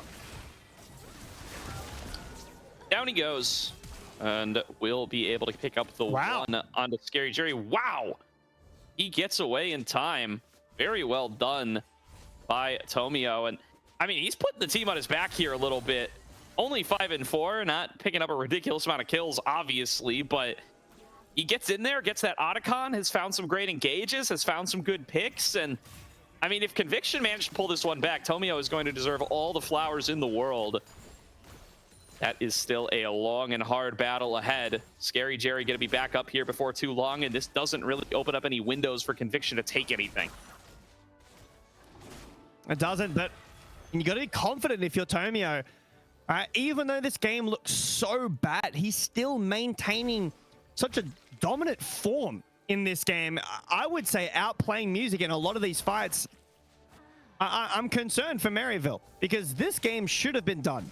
It's 21-6. It's still a 10,000 gold lead, and it doesn't look as close as it actually is. Sorry, it looks closer. Sorry, it looks closer than it actually is. It looks like the game is. Yeah. Yeah, I would agree with that one. And I mean, again, props to Tomio for making it look close, but looks can be deceiving. And Maryville still in a truly dominant position here once they put all the pieces together. Tomio just committing absolute robbery in the jungle here, gets himself up to about a 40 CS lead as he continues to snag Music's camps every opportunity he gets. Does find himself with his natural predator, the Scion. That is the one champion that he definitely cannot one-shot. Speaking of one-shots, Scary Jerry nearly takes out Gamer Girl there. She will be able to just barely escape, but nobody's stopping Scary Jerry from hammering away at this inner turret. Duo King doing his best here. Will get pushed back away. Music comes in over the wall. Scary Jerry taking up turret a little bit longer than he meant to. Behind. Up the inner. Meanwhile, Young getting attacked by Crimson here. Will get hit by the decimating smash, and Crimson going to try to run him down. This is going to be a solo kill for the Scion. Tomio trying to do the same. Finds Scary Jerry. Goes on a rampage. 4th in a row for Tomio as Tenacity gets the engage on towards the mid laner. Spyrack's gonna get finished off. That's a double kill for Tomio. Conviction get a quick couple of kills. Young managed to escape in the top lane with Weaver's Wall, and they're hunting for more. Scary Jerry too far forward again. The ult, yes, it pushes out Gamer Girl, but doesn't get the kill. And Tomio are able to flank around behind yet again. No vision set up around, so Tomio flanks around behind, finds a great position. It's some much needed kills. Look at how much gold this Kiana has. It's most gold in the entire game, despite that nearly, it's been even up a little bit now, but nearly 10,000 lead that Maryville have. They're on Soul Point. They've still got a massive lead. I still feel like this game is 90% done, but what a game from Tomio. And for Conviction, you've got to feel good about this game. Yeah, I mean, yeah, definitely a worrying sign if Maryville can't close this game out, given how big of a lead they were able to develop earlier on. I mean, this is something that I really associated with Maryville, is they're a team that when they get leads, they do not let them go. And obviously, you know, they've had some roster shuffling here. They've lost about 40% of their team and had to replace them, so still learning how to work together, and you're seeing it in this game. Obstinitus nearly one-shot. Tenacity going to look to finish the job. Windslash connects, and a quick pick for Conviction. 5 versus 4 on the map. Crimson on the bottom side. Again, very little vision set up at all for Maryville. Tenacity sneaks in, finds a last hit on a pick from Conviction. Sure, it's not the most important member, but it's gold onto Tenacity, who now has 2 items. The 4.5 for Tomio. It's very difficult for Maryville to play these fights when they have no vision. They're constantly getting caught out by these assassin playstyle champions. And 2 minutes on this Drake. If Conviction can get to a solid enough point, maybe they can win this fight. Maryville haven't been playing together very well. Yeah, Tomio finds Crimson. Once again, Crimson probably the best member to be able to find Tomio. If he's able to mark him, going to be very difficult for Tomio to play out the game. Tenacity looking on the flank here. They've actually locked down Music. Music takes the flag and drag in. He's in a 1 versus 4 inside his own Cataclysm, and Young gets the shutdown. The rest of the team was not in position to follow up on that play, and Maryville are down a man again. Maryville need to take a deep breath. They are scared. They are nervous, and it's really showing in this game. Why is Music going in there? He's out. He EQs in, ults onto 4 people with no team behind him. And now Baron started up, and it should be taken. Weaver's Wall will separate the fight. Beautiful Baron? wall from Young. Flash over the wall. Crimson flashes and ults the wall. Accomplishes nothing. And they line up for Tomio. Supreme display of talent. Claims 2. A double kill to Tomio as he hunts down Scary Jerry. And Conviction from an insane 10,000 gold deficit. Get a clean 5-for-0 ace onto Maryville. This is one of the worst throws I've ever seen. What is happening to Maryville here? The gold is even now. The only lead is really these dragons, Gordo. The Baron, 5 wrapped in purple here for Conviction. And every fight is so unconnected for Maryville. Abilities are whiffing left and right. It's the Scion ult into the wall. The Pop Blossom hits no one.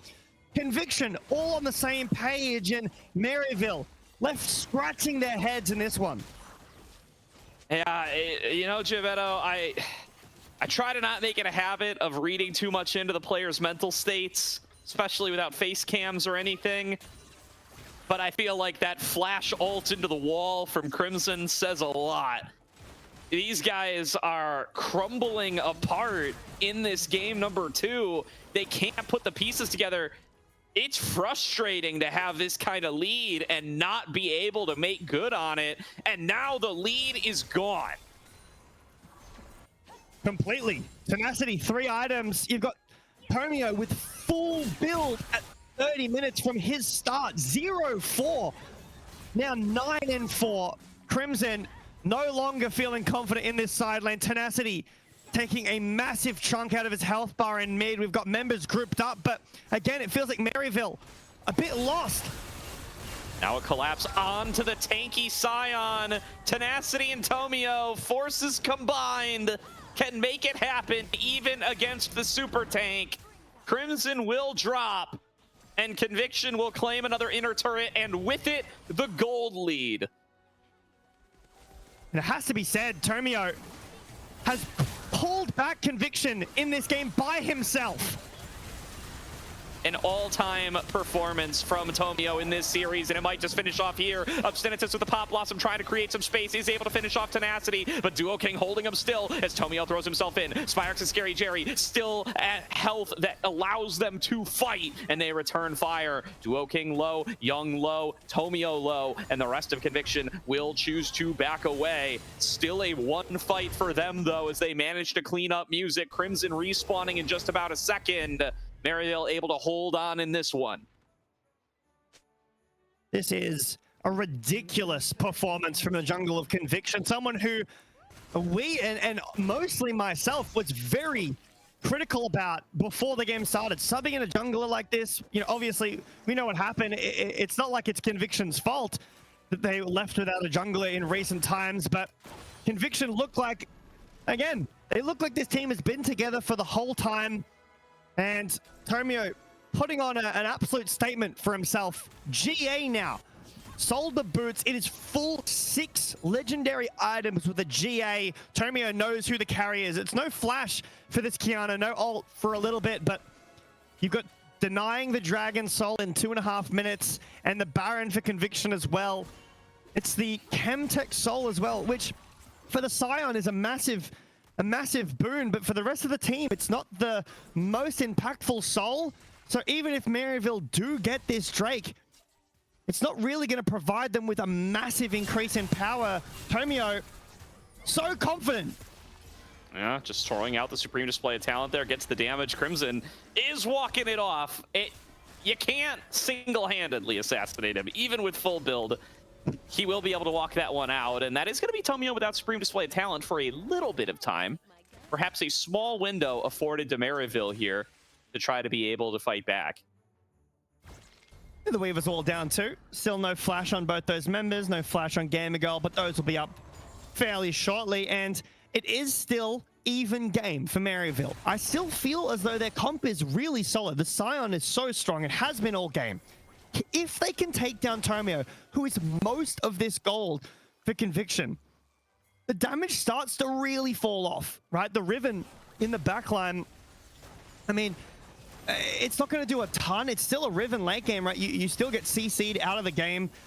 And then you've got really no solid damage, right? You've got the Talia that's got a ton, but then you've got a Morgana, you've got a Rakan. It's not the whole lot. And Tenacity, a little bit out of position here. His team is going to forfeit him, so this will be a dead Riven for sure. That's 50 seconds before the Baron. Tenacity will not be up and doesn't have TP. That's a gap here for Maryville that they might be able to punish. Certainly.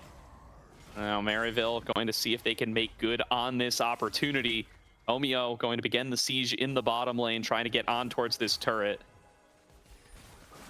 And we'll be able to find a little bit of a collapse on the Gamer Girl here. She has the black shield to be able to stay safe for a little bit longer. Bullet time going to be opened up. Gamer Girl going to be able to flash away in time. Music stays on top of her, gets in there with the knockup, but will be finished off by Tomio. Duo King gets a 3-man taunt to the back line, and a seismic shove to follow up on it. But still, Gamer Girl's down, as is Duo King, and they've got Tomio locked on up. Guardian Angel going to be popped, but Crimson waiting on the other side with the knockup means that Crimson's going to be able to knock down Tomio for the first time in 11 kills. Maryville with a numbers advantage on the map. Obscenitas gonna get found by Young, gonna get one shot by him to get a little bit of a trade back. The map belongs to Maryville regardless. Tenacity respawns to find many dead members on the Rift and most of them on his side, but a nice catch to Obscenitas will mean that there's no Baron with the music death as well. Dragon has spawned. Both teams pathing down towards the bot side of the map, potentially setting up some vision, or do Conviction want to start this up? It's risky. Shockwave is back up for Spirax. Scary Jerry pathing over TP in. Spirax has to try to escape from this, try to dance away from the damage of Young, and does manage to avoid the seismic shove. Now Young might be up too far. Crimson waiting for him. As soon as he's out of the stasis, the decimating smash going to land, and now Tenacity has to head for the hills. Has Gamer Girl there for the backup. The Black Shield plus Riven combination can be plenty dangerous to try to fight this one back, and Maryville need to pay it the respect that it deserves. Maryville now going in on towards Gamer Girl. She's gonna get locked down inside the Cataclysm, doesn't have access to the Black Shield, uses it, but it doesn't help you against bullet time. And Music now with the numbers advantage at his back, gonna continue to charge forward. Duo King and Tenacity fall back, are able to stay safe with their mobility options. Maryville looking to secure themselves the Dragon Soul now. This would give them a permanent buff to keep them solidified in this game, but Tomio is still going to be available. He dives over the wall, going to work on his jungle camps, knows that there is no steal available. Dragon Soul to Maryville. Back in the driver's seat for Maryville. What more can they do? They've been in this position in this game and they lost from a massive lead. Now, Baron, the target here, potentially getting started up here by Scary Jerry. It will be started up. No vision here from Conviction as they walk in blind. Oh, Obscenitas is found and assassinated by Tomio, but that is not a super important member of the team. Regardless, though, Maryville have to back away. Tenacity flashes in. He finds Scary Jerry. Scary Jerry able to avoid the Wind Slash, though, and make it a trade. He falls down regardless. Assassination on a Spirax. Minute-long death timers for both carries on Maryville, and Tomio showing no signs of slowing down. Crimson has to flash back away. He and Music are the last members alive. In Conviction, they can't close out the game from here. Tomio saves the game with Tenacity yet again. Baron up here, and Maryville have what, 100 gold lead that's going to be eclipsed very quickly after this Baron is taken. They've got the soul, but Conviction with the Baron yet again. I don't know, Maryville too far forward. Obscenitas insta-kill, trying to sweep out some vision here, and Conviction just too quick to the punch. Really great move there. And, you know, despite sending out Obscenitas to scout, you would think that's actually a good scenario to be in, is to have Tomio use ultimate on your support, kill just the support, and not have those resources for the fight. But Tenacity is so dangerous on the Riven now. He's nearly full build. Once this BF sword gets upgraded into something else, just so much time has passed in this game as it crests to nearly 40 minutes. Looks like that Tomio has sold his GA, gone a Cyclo sword, and I believe Tenacity will be going a GA of his own. This team comp is still so strong. This team's so strong for Conviction. Maryville did win that fight a little bit ago. Some nice pickoffs and playing together finally with some decent vision, not allowing Tomio to flank around. They've got Baron for 2 more minutes. They've got tier 2 in mid, tier 2 and top, the bastions of this team before the base starts to be targeted out. Tomio Spotted they know here. he's here, over the wall, the trap is sprung. Spyrex and Music are able to one-shot Tomio. Beautiful flag and drag over the wall, baiting him with the clone. And that is a massive window for Maryville now. 50 seconds, no Kiana. Gonna go on Young here too. But passing down is gonna force a Weaver's Wall away. That's a massive tool that stops the siege as well. If Young's able to put a wall in front of the minion wave, would stop the siege, but Baron minions still for another minute and a half should stop Maryville from getting any more of this base. They get some invading done here and hopefully finish off some more of these items, but Maryville will completely stop the Baron. Another big pull back. This game, despite how it started, Gordo has been on a very rusty seesaw. And we spent so much of the early game talking about how this Conviction comp needs to get rolling early. Conviction made us look foolish by coming back from such a massive deficit. But now we're going long enough that the pendulum is swinging back in the other direction. Now everybody is getting 6 items and the Conviction comp is falling off again. It comes down to, can Tomio and Tenacity find these flanks that they found throughout most of the last 20 minutes? The first 20 was rough for Conviction, then they turned it on. Found these important shutdown kills. Gold doesn't matter anymore, it's about the kills. Can we find kills before this Atacon? Tomio in the middle of nowhere, face checks into everybody from Maryville, and he's down again. 100 consecutive seconds with no Tomio on the map. Absolute disaster for Conviction. Baron's off in 15, Gordo. They might try to end the game here.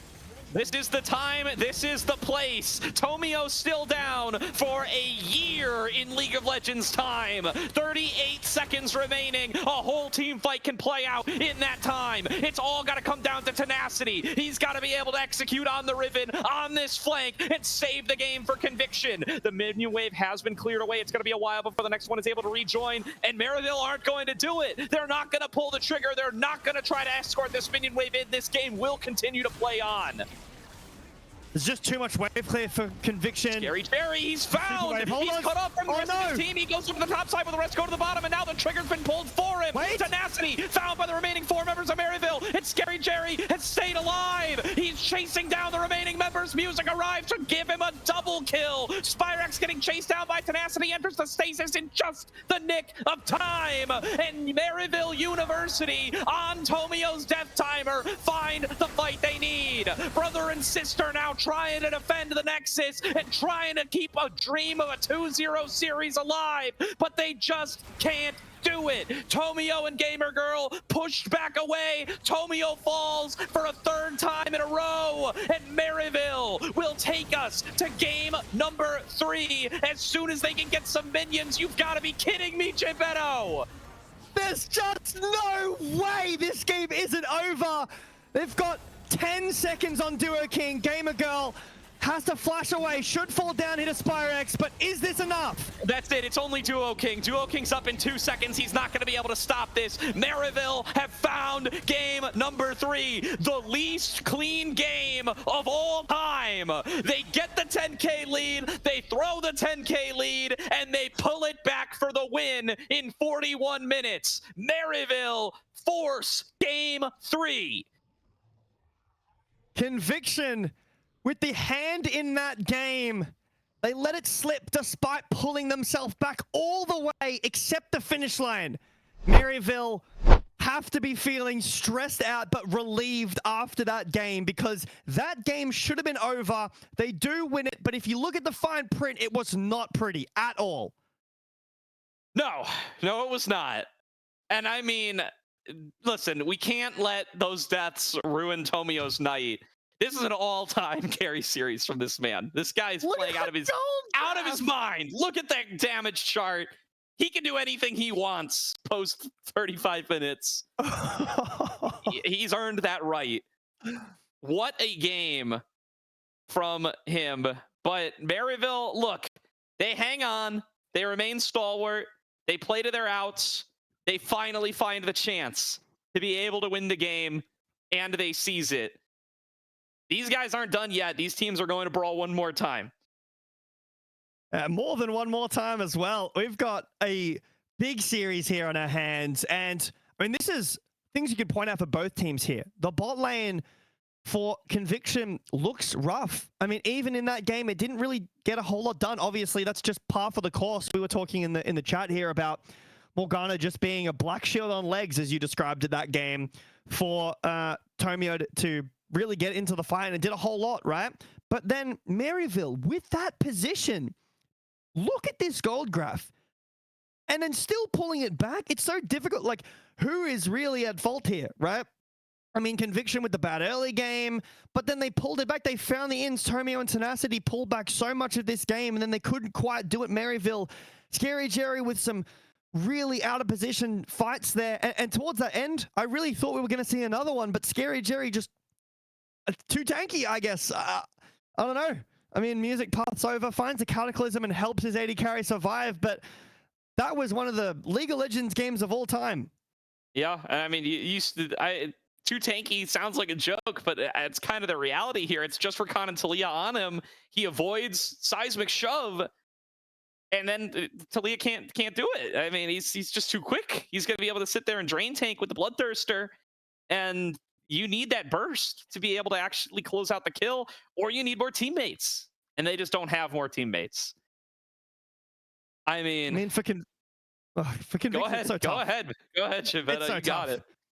I mean, the Ziggs in the first game, the Morgana in the second game. Where do you go from here for this bot lane? I mean, the Mel's going to be banned away most likely. I think that was a really good shout. If this bot lane pool is going to be risky like this, hey, where do we go? I'm just excited to see another draft. We are swapping sides for the first time this series. So we're going to get to see what Maryville looks like on red. We're going to get to see what Conviction looks like on blue. And we're going to get to see how this series finishes off. I'm so excited for game number 3. And I'm so excited that this is a winner's side series, meaning that both of these teams are going to continue to compete regardless of how that game number 3 goes. We're going to throw it to a quick break here. A spot in the winners finals against reigning champs Milk Esports is on the line. We'll see who gets it after a short break. Stay tuned. We'll see everybody very shortly.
Welcome back, everybody, to tonight's broadcast of the ACL, where Maryville University and Conviction are going to game number 3 after a ridiculous game 2, back and forth the whole way through.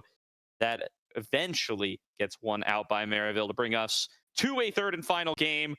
We got substitutions coming on through. Conviction will be bringing in, I believe, Nari is going to be their IGN, but we're going to find out what their preferred IGN is. And that is going to be coming in the bot lane for Gamer Girl. I mean, it's unfortunate to say, but obviously with a champ pull thing like that, when you're not playing comp consistently, it is going to be an issue in a long series, right? So coming into game 3 now, backs against the wall. For both these teams, you want to bring in someone, if you have the option to, that has a wider champion pool. I really think the Ziggs looked great. I think the Ziggs was a great look from Gamer Girl, so props for that. Like, game 1 was awesome, but unfortunately this game, it just wasn't enough. The Morgana wasn't the selection, and maybe even if you wanted to go towards a more traditional mage and just try to play it out if you're more comfortable, because if you're not going any AD carry in that game, it's very obvious that no AD carry is going to be comfortable there. Even something like a Jhin could have been okay, but it's fully understandable. So changing up, have to see how this new bot lane looks. So, you know, game 1 looked good. How it's going to look in game number 3 here. I mean, my eyes for the rest of the series are on Tomio. That was an unreal game for the jungler. Yeah, absolutely here. And, you know, narrative we were kind of missing here. Shout out to Quest in the Twitch chat for bringing this up. But yeah, Gamer Girl and Tomio are siblings. That's I knew that Tomio's sister was a big streamer, and I knew the Gamer Girl was a big streamer. I just didn't make the connection in my head. So shout out to Quest for pointing that out to us. Unfortunate that we bring up the narrative here as she gets subbed out for the rest of the night. Unfortunate there. But that's a cool fact. I mean, this very well may have been the first series of Semi-Pro League ever played with a brother and sister on the same team. We've had brothers play together, but I don't think brother and sister ever before. You reckon after this game, you know, they call each other up and just like start yelling at each other, you know, have a little fight? That'd be kind of funny. But I can't imagine playing a competitive game like this with either my brother or my sister. I feel like I couldn't handle that. But props to Conviction, some good games. I mean, I think that game from them was, they should have been completely out of it. So the fact that they were in it at all is a testament to how well Tomio played. And I guess some inbuilt synergy there between the jungle and the AD carry. But believe, and we are checking out the full name, but well, maybe I won't say until we know for sure the name that we're going to be going with. But new AD carry here, new set of 10 picks again. A lot off the table here. You know, you've got the high prior junglers are off with the Aatrox and the Kiana. Both looked insane. You can definitely see why they're so strong right now. You've still got things like the Pantheon, the Zinzao, Nocturne, Vi, if you want to go those. And there's still some pretty decent mid laners here. Obviously, there's quite a chunk out, but you've still got some more artillery-focused champions. The Hui, the Victor, which is has some control in it too with the Victor. You've got Galio, which is so strong. And I would really be expecting a Galio here with some maybe crit scaling AD carry, a Jinx, a Zeri kind of look. Or, you know, go a more skirmishy comp with a Jhin, with an Ashe. But I assume we'll see the same rough bands here. You know, the Bard, the Mbessa, the Rumble, some of the strong bands here, the Zyra. I'm interested to see if that stays on red side here for Maryville. Are they convinced Conviction will first pick the Zyra? Yeah, I mean, that's going to be the question. I'm very curious to see if that does end up coming on through. Nomology, GM of Conviction, is in chat saying that Gamer Girl's in the concussion protocol. I doubt that's correct, but the substitution coming through regardless. But that's official word from the team. I'm just saying what the team's putting out. Relaying the information. I'm relaying the information. That's my job, man. You can't blame me for that one. I am curious to see if that Zyra ban holds. I do continue to assume that it is directed at Tomio. But I guess we'll find out if it was directed at Gamer Girl as the pick ban comes through once again. There's the Bard. Very strong support. Also here, Prio could be there. Is the Zyra ban. So yeah, looks like a Tomio ban. the Karma, something that alongside the Nico and the Bard has been super strong in recent times and often played into those two. Not necessarily the Nico, more the Bard side of it, because obviously Karma can't really do anything against Pop Blossom, but it means that the lane will be a lot easier for you, and it's decent into some of the skirmishy junglers, right? You can deny, you know, the Vi if she goes in and get that nice enhanced root off. The AoE shield, the Mantra shield is really good for stopping some of that engage as well. But yeah, I think Ambessa Rumble should be banned away. The Scion's gone. So in tank duty, there's the Ornn, the Shogath left up. And in terms of the bruisers, there's still the Renekton that we've seen banned a couple of times. Surprised that the Ambessa is, oh, there's the Pantheon. One of those AD junglers getting banned away. So in Nocturne, Vi still available with the Xin Zhao as well. See if Maryville want to ban any of that. Yeah. All right. We didn't get an official word on what our new Conviction bot laners preferred IGN is. So we're going to go with Nari. If Norm, I know you're in chat. If anybody knows of a more well-established IGN for this player, let us know. We'll use it. Otherwise, they're going in here as Nari.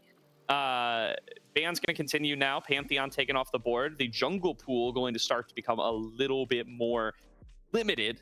And we will find out if what that's going to force them onto. I'm curious to see if we see more carries out of Tomio. You know, Kryra, while he was on this team, big carry guy, was playing the Jace jungle, got the Neferi in there, had some Nidalee games, you know. Silas, his classic Zac, not really a carry, but you got to bring it up when you're talking about Kryra. So it's been a big part of how this Conviction team has played all season long. So it's, I mean, we predicted it to be a little bit tough for Tomio to come in here and try to fill that role, but I mean, he's been playing carries all night and he's been doing a fantastic job. So I kind of want to see him on some more.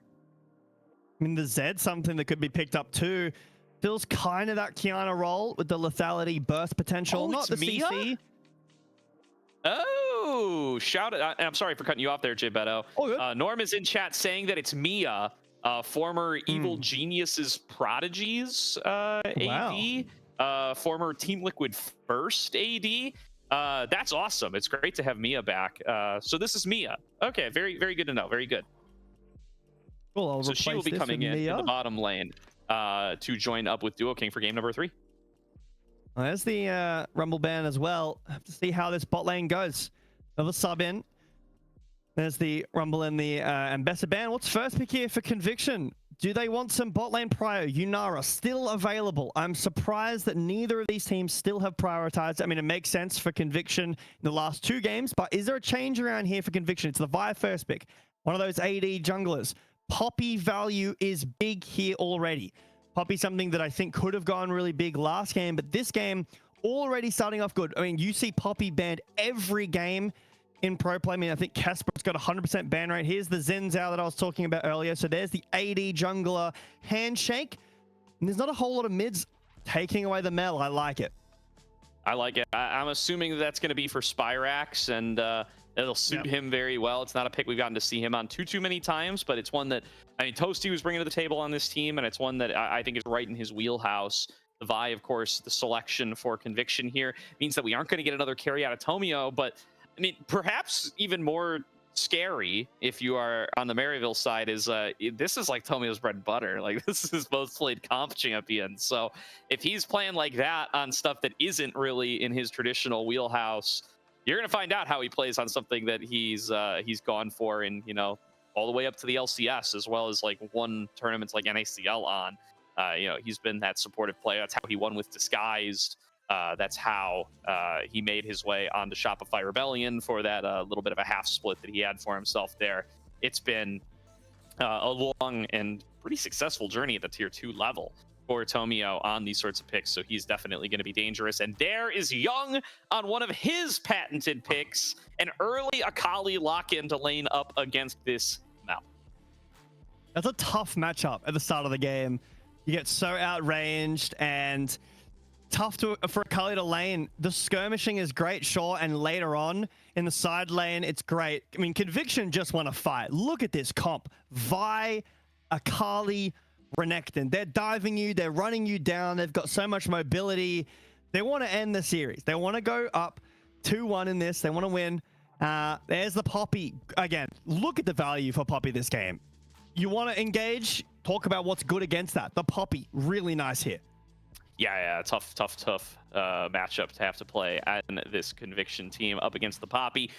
They will still have opportunities to go for some non-dash picks towards the back end here. I'm very curious. I mean, that kind of opens you up for something more enchantery, more magey at the support position, but that's not what I generally associate with Duo King. So I'm very curious to see here. The thing is, I mean, Mia is a very good kind of like raw mechanical AD carry. For those who weren't around when, you know, she was playing in tier 3 and even in tier 2, obviously her tier 2 journey did not work out the best. That Team Liquid first team had a lot of struggles, but while she was in tier 3, I mean, she was very good on some of these kind of late game hyper carry picks. And I'm curious to see if she comes up with one here to potentially pop off and take Conviction over the finish line to make this winner's final. Ornn going to be the lock-in for Crimson here, so sticking him on tank duty once again, and Yunara going to be the lock-in for Mia. Duo King on the Blitzcrank. Conviction locking in signature picks across the board this game. Oh, I mean, Conviction want to scrap. They want to get in and they want to get out quick in this third and final game, because so much of this game is going to rely on what can Obscenitus do. We need some damage here. Maryville are struggling. This is why they broke the flex, because they want to see the full comp before they pick their AD carry here. It's support Poppy. What are we picking? Ezreal. This is so tough. It's so tough. It's great into the mobility of Conviction, but man, you have to be on your game here from Maryville to carry this game with this Ezreal. Not a ton of damage, right? Ornn, Poppy, you've got great range with the Mel and the Ezreal. But if Obscenitus is not protecting his backline very well, and combined with music, to be fair, with the Crescent Guard, this game is going to be really tough for the backline to survive. Yeah, I mean, Blitzcrank as the pick for Duo King here. I mean, I think I'm seeing Chat get upset about Blitzcrank into Mel. It's a risk. I get it. But I do think it's a great support selection into Poppy, and especially when you consider the kinds of champions that Duo King is most proficient on, I think it's an excellent pick for him here. He's a Blitzcrank connoisseur. He's always been a big Blitzcrank guy. He does not appear to currently be connected to the game, so I'm wondering if we're gonna get a pause here. Okay, here he comes. He's leaving the base a little bit late. Just calculating the hook, you know. He's I mean, listen, turning some switches, is some knobs. Every champion on Maryville's side bad for Blitzcrank except for Poppy? Yes. Does the pick make sense into Poppy? Also yes. So there's two wolves inside this Blitzcrank. We'll see how they're going to be able to navigate it. I will say though, with the anti-synergy from the rebuttal, yes, you do hook yourself in, but does Spyrax really want to bring a Blitzcrank into him who can silence him, knock him up, allow the team to get on top of him? Maybe not. So maybe you have to put on some Juke shoes. Some of the rebuttals will be good, you know, bringing Duo King in, but in some cases, sacrificing yourself using hook to get at the rebuttal will mean Spyrax just dies to Vi ult to the remaining damage coming in, and that's such an important cooldown here. Starting off, pretty standard laning. No craziness on the summoner spells just of yet. I mean, both these supports, so far in this game, I'm pretty sure, haven't gone spellbook at all yet. Neither of them want to go that. They want to go the stronger kind of laning summoners. We've got the Aftershock and the Glacial Augment, but Duo King really holding on to this hook. Obscenitus wants himself to be hooked, sorry. Really trying to bait it out, but Duo King not falling for the bait. Nari, Mia should be able to win this prio. Just because of innate Yunara clear, but Maryville doing a pretty decent job. Definitely, and you know, we didn't talk about it much because the Blitzcrank was so exciting, but this Ezreal pick, fantastic for Scary Jerry here. It's really good into the Blitzcrank. It's also a legacy Scary Jerry pick in a game where most of the Conviction guys are playing some signature champs. I mean, Scary Jerry on the Ezreal, this is the kind of pick on Converse that I think really put him onto the CLOL map when he was able to help bring that team to a deeper CLOL run than anyone really expected. And you know, that was the kind of performance that really led to him getting picked up by Maryville and leading into this whole big tier 2 and even tier 1 journey that he's had. So I'm very excited to see him back on the pick and how he'll be able to perform in this matchup. It's going to be a spicy bot lane for sure on all sides so far. couple of early trades back and forth, a very early recall being taken by Scary Jerry to make sure he's going to be able to get that Tear of the Goddess. Typically, you see Vi being a little bit better at ganking than the Xin Zhao. Obviously, Vi is pretty level 6 gated, and Xin Zhao will win out in the all-in if they 1v1 each other, but Vi much better with the punch forward to be able to land onto any of these ganks. But look at the lanes here. You've got Ornn. Okay, we don't really care about Ornn. He's not going to die to the gank. You've got Mel, who, I mean, yeah, sure, vulnerable, but has flash and has push for majority of the lane. And there's a nice hook. Yeah, going to be getting in there on towards Obstinatus. He's going to be forced to flash away. Had to use the heal as well. Big summoner spell advantage secured for Mia and Duo King in the bottom lane. They look to try to get ahead early on. Already about a wave up is Mia, and should have an easier time holding on to that now that Obstinatus has been forced back. Mia will punch over the wall, and he's spotted on that ward if he goes over. But yeah, to finish my point, if Vi ganks bot lane, which is where you really want to gank, right? It's the most like on, you know, vulnerable lane because of the Blitzcrank, just making the lane a very fighting lane. But you're against Ezreal and a Poppy. How are you supposed to gank that as a Vi through the early game? Yes, if you force out some cooldowns later in the game and find a nice flank angle that Tomio has been doing so far in the series, specifically that game too, the fight could look really good. But in this early game, how is Tomio supposed to get into the backline? Obstinatus, well, not fine Young, as the Shroud is quite nice. Yep, he knows you got to be able to see the champion, be able to audacious charge the champion, and Young, well aware of this, does manage to get himself out of the way.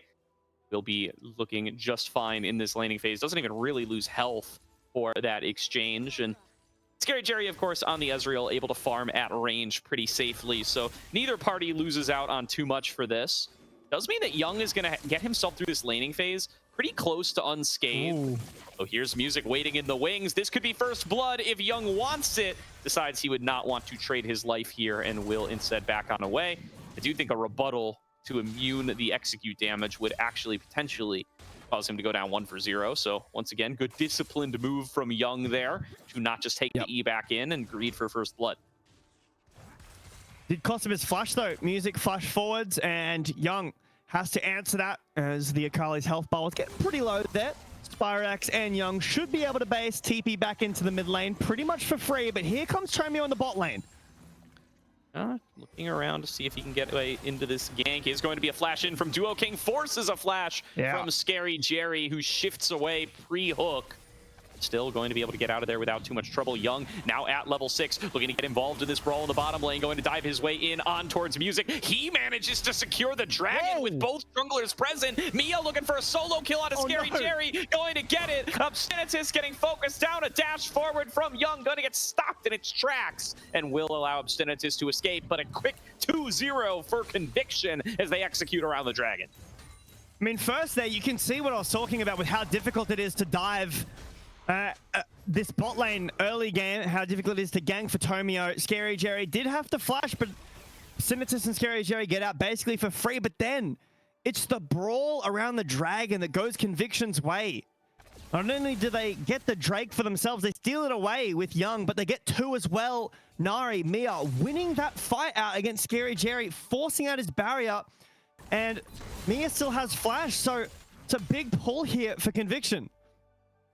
It is, and that is where Conviction are going to find themselves a nice early advantage. Great move by Mia to be able to chase down Scary Jerry in that one-on-one matchup, showing the power that the Yunara brings to the table, even pre-level 6. And while the rest of the fight is won there, Young, decisive move, just walking through the Mel poke to be able to get involved down there. And I mean, against all odds, he somehow secures the dragon while also getting himself on the board. So great start on the Akali here.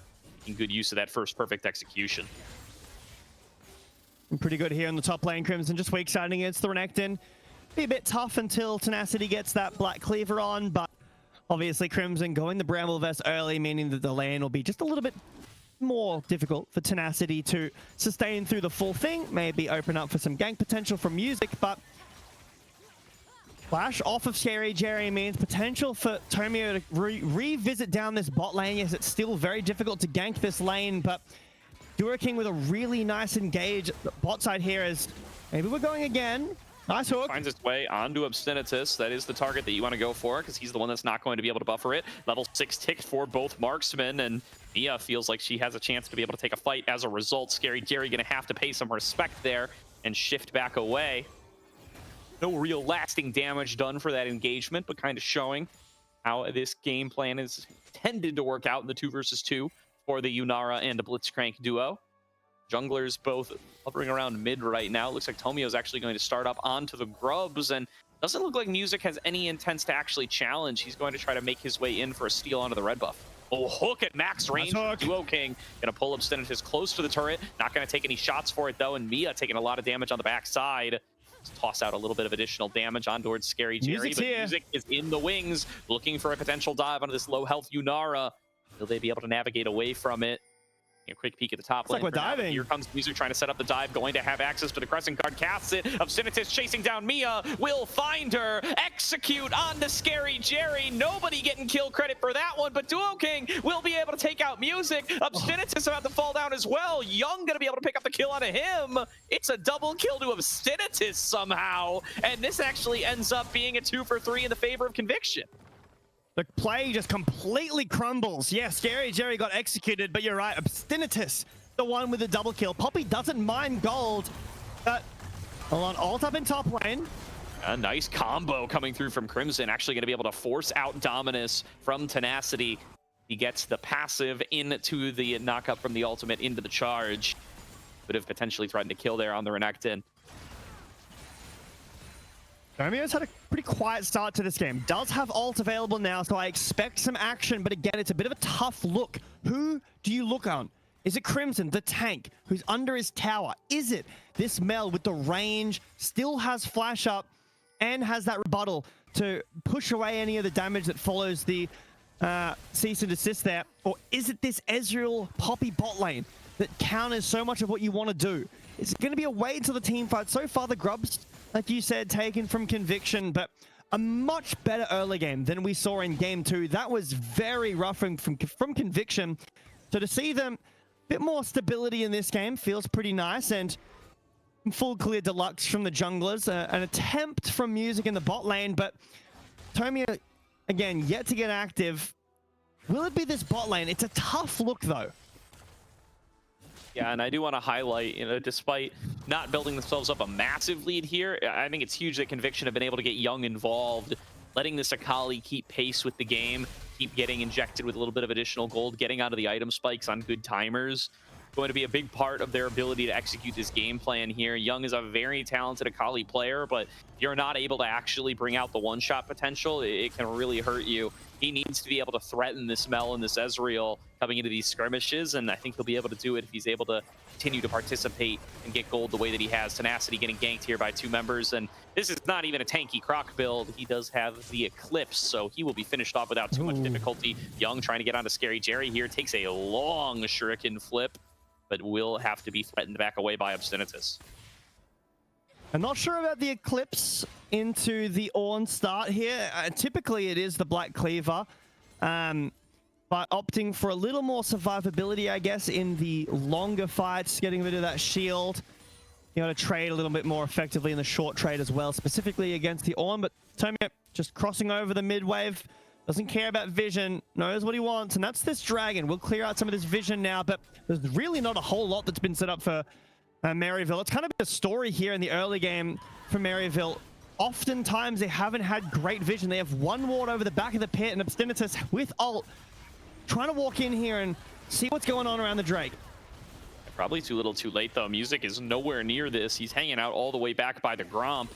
Just means he's not going to be able to participate. And now here's Young getting involved on towards Scary Jerry. Big damage. Obstinatus uses a very early steadfast presence, and Young is in there to finish off a solo kill onto Scary Jerry. Looking like he's going to be able to get away as well. Late TP comes in from Spyrax. So going to be able to finish off Young. Flashes for it and gets the execute off the passive. It's a 1-for-1 exchange. Mid laner for bot laner. But once again, getting that gold on towards Young is huge here. There's going to be a reflect from Spyrax onto Duo King's rocket grab to make it a 2-for-1 for Maryville. There's the interaction you're talking about, but outside of that questionable hook from Duo King, the play actually feels very good for Conviction as Music will find Mia in the mid lane.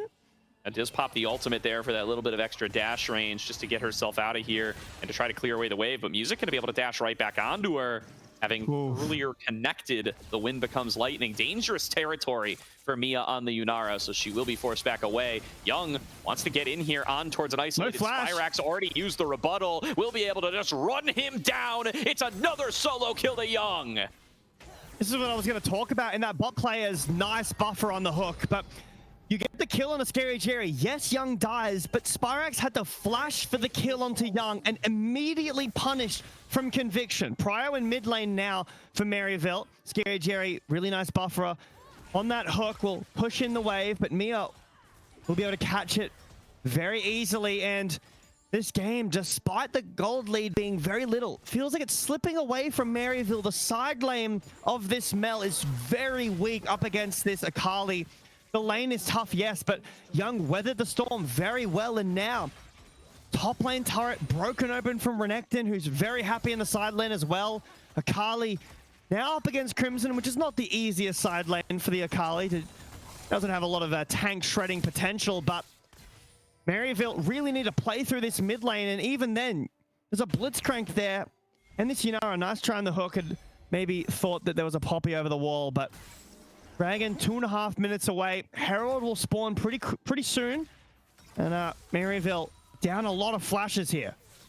Yeah, and I mean, I gotta highlight, this is exactly what I was talking about earlier when I mentioned how good it was that Young, despite his CS deficit, was able to get involved in a couple of early kills, got an assist, got an early kill, even in even exchanges. And that last kill on a Spyrax is why that matters, right? You need to be able to finish off a Mel or an Ezreal with one energy bar, and that energy bar is never getting bigger. So you just need to have enough damage in there to be able to finish the job, and he gets just enough to eke out the solo kill. If he doesn't get one of those kills earlier, if he's like an amp tome short, then he can't finish that off, and this whole game starts to look different. Huge that Conviction were able to get Young rolling, and now he's 3-1. He's got an extra needlessly in his bank account, and he is well equipped to pop off on his signature Akali. TP in here from Crimson. Herald's been started up. No vision here though from Maryville. Just one ward on that pit. Hook! Hook comes in. They are going to be able to find their way on towards Music. Crescent Guard comes out, buying him a little bit of extra time as he tries to kite back away. Another wind becomes lightning. Mia trying to slow him down, will not be able to do it, but there is going to be one kill on to Crimson. They've worked their way through the tank. Young is looking to hunt down Obstinatus. Tomio locks down Scary Jerry and will finish off that kill. It is a 3-for-0 in Conviction's name as Spyrax tries to clear out the wave, tries to get on towards Mia. He still does have access to Golden Eclipse, and that damage could be massive if he's able to get passive procs. Tenacity cutting off the wave though, making life tough for Spyrax and giving room for Conviction to get in here and finish off another tower. Obstinatus, a really nice keeper's verdict. It was well timed, but Tomio buffers it with the cease and desist, so the Vine not knocked away in that fight. And Conviction, just too much damage. They're so connected together, and in these skirmishes, the Akali, the Renekton, so much stronger than the Mel and the Ezreal. Duo King with these hooks. The team comp just looks so synergistic, Gordo, and Young will be spotted on this brush here, but Maryville now facing down 2 dragons, the Herald, 3 grubs, and a sizable gold lead. A tough position for Maryville now. Down 3k gold. Feels tough to give anybody the game at a 3k gold lead after the stuff that we witnessed in game number 2. But it is still good. General rules of League of Legends still apply, or so we believe. And this should still be a strong position for Conviction. I do still think this Poppy has the potential to have a major game-deciding impacts in these fights. We need to see Obstinatus with some really tight windows to be able to pop Steadfast Presence and really find a punish on a member of Conviction. It could really be a lot of different targets. It could be Young, it could be Tomio, it could even be Tenacity. but these timing windows need to be found. They're going to go for an engage here on towards Tomio. They pull him out of position. He will be executed. They don't even have to use Golden Eclipse for it, but Tenacity coming in on the flank, going to be able to lock down Scary Jerry, able to get that execution. A punt out from Obstinatus, looks to buy them space, but they've still got Young running through the roster. Spyrex already using that passive, but now will throw out the ultimate for big damage that executes Mia, and that should stop the fight. Gets himself out of there. Rebuttal bought him a little bit of time, and that was the only time that he needed. It's a 2-for-2 exchange. Tomio caught out at the beginning of that fight, but Tenacity finds a great flank onto the backline to take down Scary Jerry. And yes, the keeper's verdict on Tenacity was great, but it wasn't enough because Young there as well. This is a multi-threat comp. There's a lot of damage coming out, and Maryville right now just don't have the tools or the coordination to deal with all of them at once. It's a TP down the bot for Young. True Shot Barrage will see that no one has started up the Drake here just yet. We've got no flashes on many members. The ults are barren too, but we're going for a round 2 here. And Maryville with a little bit of confidence after that last fight, knowing that some of these cooldowns are down, knowing there's no cease and desist, there's no Yunara ultimate, there's no Dominus. They feel better that they can try to take this space and contest, even though some of their own abilities are down. Their poke potential is very strong between this Mel and this Ezreal, and they're looking to abuse it as much as they can as they take control over the river. Deep TP from Tenacity. Wants to find the flank with Young, wants to be able to take this team fight. Duo King getting poked down, and they're going to look to advance forward onto him. They have a chance to be able to finish him off here in one go. Mia trying to dump damage back into Scary Jerry won't be enough to be able to finish him off. Music caught on the backside and shot down by Tenacity. Obstinatus will fall down to Young, but the damage from the carries still coming on through. Another big root found by Spyrex. He's got the Golden Eclipse back and available, going to pop it. Big chunk of damage, but Young still stands, as does the rest of Conviction. Tenacity now going to be the next target call. The Forge God comes on across, finds the knockup. Scary Jerry trying to find some of these shots over the wall, but the rest of Conviction will have time to back away. It's a 2-for-2 exchange yet again. The only solid sustained damage from Conviction is this Yunara. Mia goes way too far forward without flash and barrier and falls down in that fight. The beginning of the fight looks great. The burst onto Music in this fight insta-kills him, but once this Yunara is down, the fight is better for Maryville. They have tons of sustained damage with the Mel and the Ezreal, and the Dragon will be started up.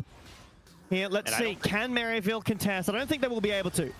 Yeah, Music not getting over there in time. Spyrex finding a nice little chunk of damage here. The timing is going to be really relevant here because while they do get the Dragon, Tomio just lost a little bit of HP. Maryville just got a reset, and the Otacon is available on the map. Let's see if Maryville are going to try to make a stand, try to make a contest for that big buff after having just given away Soul Point to Conviction. True Shot Barrage comes on across, confirms that they are not working on the Otacon.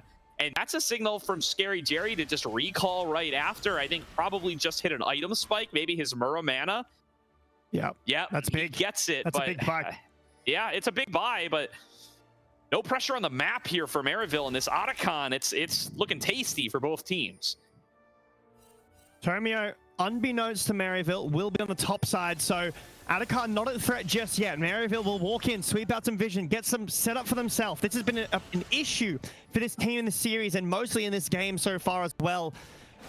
Again, Maryville could just start this up. They don't know where Tomio is if they had just a little bit more vision, a little bit more confidence, but Obstinatus.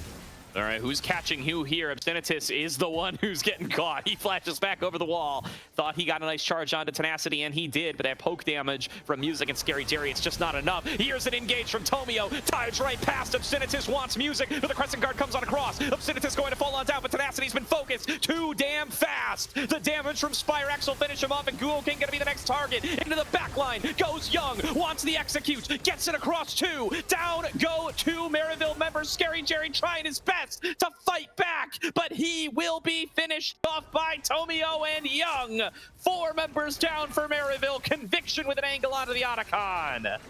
Mia gets altered away by the keeper's verdict of Obstinatus, and the fight looks great from Maryville, but then Mia comes back in the fight. Maryville aren't able to clean up fast enough, and combine with Young, turn the fight around. Now, Otacon has been started up. Crimson has no chance of stealing this outside of a magical throw here. No smite, but I don't think Crimson knows that, so Conviction will be able to pick up this Otacon. It went down to 1 HP. There was a potential maybe for Crimson to steal that, but again, these fights, they're close, but it's these tiny margins. Is Mia in the fight? Can Young and Mia go together. How well is Obstinatus playing on this Poppy? And Scary Jerry 0-6 on this Ezreal just isn't getting enough done. It was a beautiful team fight from Young once again, tumbling in towards 3 or 4 members of Maryville in a fight that was losing, having already gone down 2 members. He just pulls off a great placement of multiple Qs plus the perfect execution to just erase some health bars, most importantly that of Spyrax, to get his team into a position to win that team fight. And now Conviction further ahead than ever with the Otacon buff at their backs, getting that level advantage. Scary Jerry looking for a trade with Mia. Oh. Mia makes him think better of it fast. Scary Jerry, bit of scary in this mid lane. Tomio over the wall, has ult. Yeah, blink back away from Jerry though, and Spyrax waiting in the wings might make this dangerous for Tomio. Golden Eclipse, nearly enough to execute him, but not quite enough to finish the job. Here comes Tenacity on the flank, tumbling through the likes of Obstinatus, who can't really stop him. They're going to look for this engage. I mean, they know that they just chunked out a target. They want to be able to take this fight. TP coming in from Crimson, call the Forge God, looking for knockups. They find Duo King. They'll settle for that. They'll take anybody they can get, but here comes Tomio. They're going to keep the fight going. Obstinatus is the first one down. Tenacity finds his way onto Spyrax. A triple kill to Tenacity. Young gets his way onto Scary Jerry. What the hell just happened to Maryville? It's a clean ace for Conviction. And the game, Connor, it's basically over. If I think Young could have TP'd with Tenacity together, or maybe they could have TP'd to the mid lane. That game should be over there. It still might be. 20 seconds left on the respawn timers. We do have Cupid's verdict up for Obstinatus, but the flank from Young, it's just so much better. Maryville still no vision. They have no idea where the Takali is approaching from. They'll break open the base. It won't be the game. The respawn timers are just too short, but Maryville massively on the back foot. 40 seconds until Sol, down 10,000 gold, and the flank potential from Conviction. Maryville just can't do anything. It's beautiful flank after beautiful flank. You got to give some credit to Tenacity as well as Young for what they've been able to set up in this series. Tenacity pulls that off pretty much face up. He goes through Obstinatus to reach the rest of the team and start off the beginning of that fight. And Maryville take the fight anyway. They know where he is, and they still think they have a shot here. They call the Forge God from Crimson. They find the knockup, and they just say, we'll go on anybody we hit. That person is Duo King, and Duo King, looking to get some revenge, pulls in Obstinatus away from the rest of the team. Tenacity's the one on the flank yet again. Here comes Tomio to start off the collapse. Call the Forge God, finds his way onto 3, but the damage just isn't there. Run through once again our Maryville, as it's Tenacity and Young tumbling through the rest of the roster to take them down one at a time. A second clean ace for Conviction will be the end of this series. Conviction, even though they lose members to the LCS, even though they have substitutes in the bottom lane, they'll reign supreme today, and they will move on to the winners finals to face against our reigning champions, Milky Sports. Tomio, with Young in this series, the dominance from this jungler is unreal. The Keeper's Verdict will buy nothing but a moment of reprise here from Maryville. Conviction, a dominant third game here. A difficult second game. They claw back, can't get it done. But in this third and final game, Conviction have a solid game plan, and Maryville just can't answer. Absolutely. What a terrific performance there from the solo laners of Conviction in that last game. I got to give them huge credit. I got to give the massive credit to Tomio, though. What an MVP series from him in his debut with this Conviction lineup, right? These guys, they were clinging for dear life to Kryra. They kept him as long as they possibly could. They played another series, or their first series of playoffs, with him still in the lineup, just trying to get some more games in there before he leaves for Disguised. But what a great job of Tomio filling those shoes and performing at a spectacular level.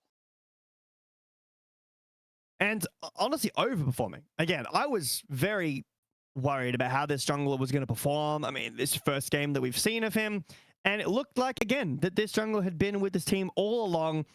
And not only just like individual performance. Yes, the Kiana game was a bit of individual performance, but the synergy between this team, between the players in this team, like playing a dive comp like that, while very effective, is difficult. You need to be warding well. You need to be synergized, on the same page, going on the same target, and Conviction throughout all of this game were on the same page. Their fights were great. And the one timing window there that Maryville had, where Tomio was on the top side of the map, Conviction walk in and fake pressure around the Atacon so well. They deny any deep vision setup for Maryville, and then Tomio rotates in. The second Maryville step up, Tomio engages, and even though Mia gets altered away, the fight with Young is just so well played. I am so excited to see how this roster does in the upper finals against Milk. Yeah, I mean, definitely dangerous here. And I mean, no disrespect to, you know, Gamer Girl or Mia or Duo King here in the bottom lane, but Meech and Zyko make this team so dangerous. We've seen what the top side are able to do today up against a recently reshuffled Maryville. And it is, I mean, once they have their full lineup, I mean, Meech and Zyko are LCS or near LCS level players. I want to say LCS level players. Justice for Meech as well as Zyko. This guy should have been high up on people's lists as they look for supports in this offseason. They're going to look like real title contenders here, and hopefully Conviction get their full lineup together for this best of 5 against Milk coming up next week, because they're going to need it. And for Maryville, I mean, they're not out of it yet. They've got some things to tighten up there, but the game 1 was good. The game 2, like, this should have been a 2-0. The game was over.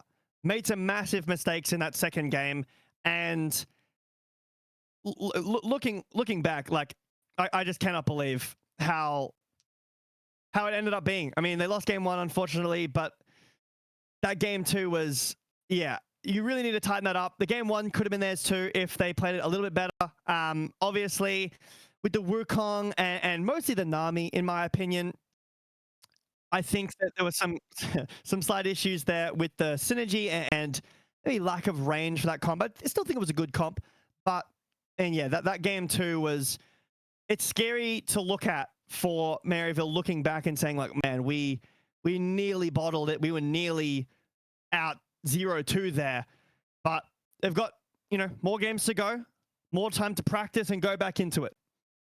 Yeah, definitely. I mean, definitely going to be some time to scrim more with the new lineups here, and very excited to see how Tomio looks as he tries to grow with this team a little bit more. Some more time to train for Maryville as well. I mean, they've got some roster shuffling, and for them, it's not just ACL, right? For them, it's roster shuffling for their upcoming CLOL season, for their upcoming potential NACL season. Conviction in the NACL as well, of course, but we don't know if this is the lineup that they're necessarily going to use. It's definitely going to be a bigger learning curve for them, and one where they've got a lot more on the line, right? They're going to be kind of committed to whatever this lineup ends up being for the foreseeable future as their collegiate team, right? They got to stick by their players for the long term. Yeah, and again, it's, as we are trying to see if we can get an interview going on here, have to see what it ends up being. Yeah, but for Tomio to step in a position like this after, you know, having like a really star-studded jungler in your roster and perform to the level he did on multiple different styles, I think that's the biggest thing. The Kiana and the Vi, I mean, we were expecting, or maybe I was expecting a Zed, but the Vi, something that obviously he's played quite a lot of and just looks so good on it.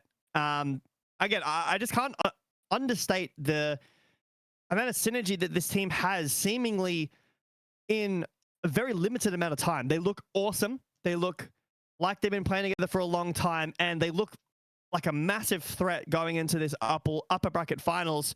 I think Milk have got their work cut out for them. Absolutely. We're going to have an interview with Young coming up in just a moment, so we're going to throw it to a quick break here while we yoink him into the chat. Stay tuned, everybody. We will be speaking to Conviction's Young in a short minute.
Close your eyes, have faith in me, and leave the light behind. Welcome back, everybody, to tonight's broadcast of the ACL, where we are joined by the victorious Conviction Young, fresh off a close 2-1 win. Crazy game number 2 that everyone's going to be talking about all week. But you guys have won. You guys move on to the winners finals to face off against Milk. Congratulations. Thank you. Want to open up and talk about that game number 2. Ridiculous game there, as the early lead goes to Maryville incredibly heavily, but a lot of credit to Tomio's Kiana pulling you guys back in that. Your Talia, as well as Tenacity's Riven, all doing a lot to try to bring that game back into a competitive state. What are the comms like in that game number 2, and what kind of broke down to allow the game to go so long and to become so close? We just kept our mental. We just kept trying. I don't know. I think the comms were pretty chill. No one was tilted, so it allowed for the comeback. That's good to see happen, right? I mean, you guys have obviously had some roster changes. Talk to me a little bit about how the team feels. Have you guys got any different styles? Do you feel any stylistic shifts in the way you guys play? And obviously going on forward and winning, how do you feel about that too in the next match?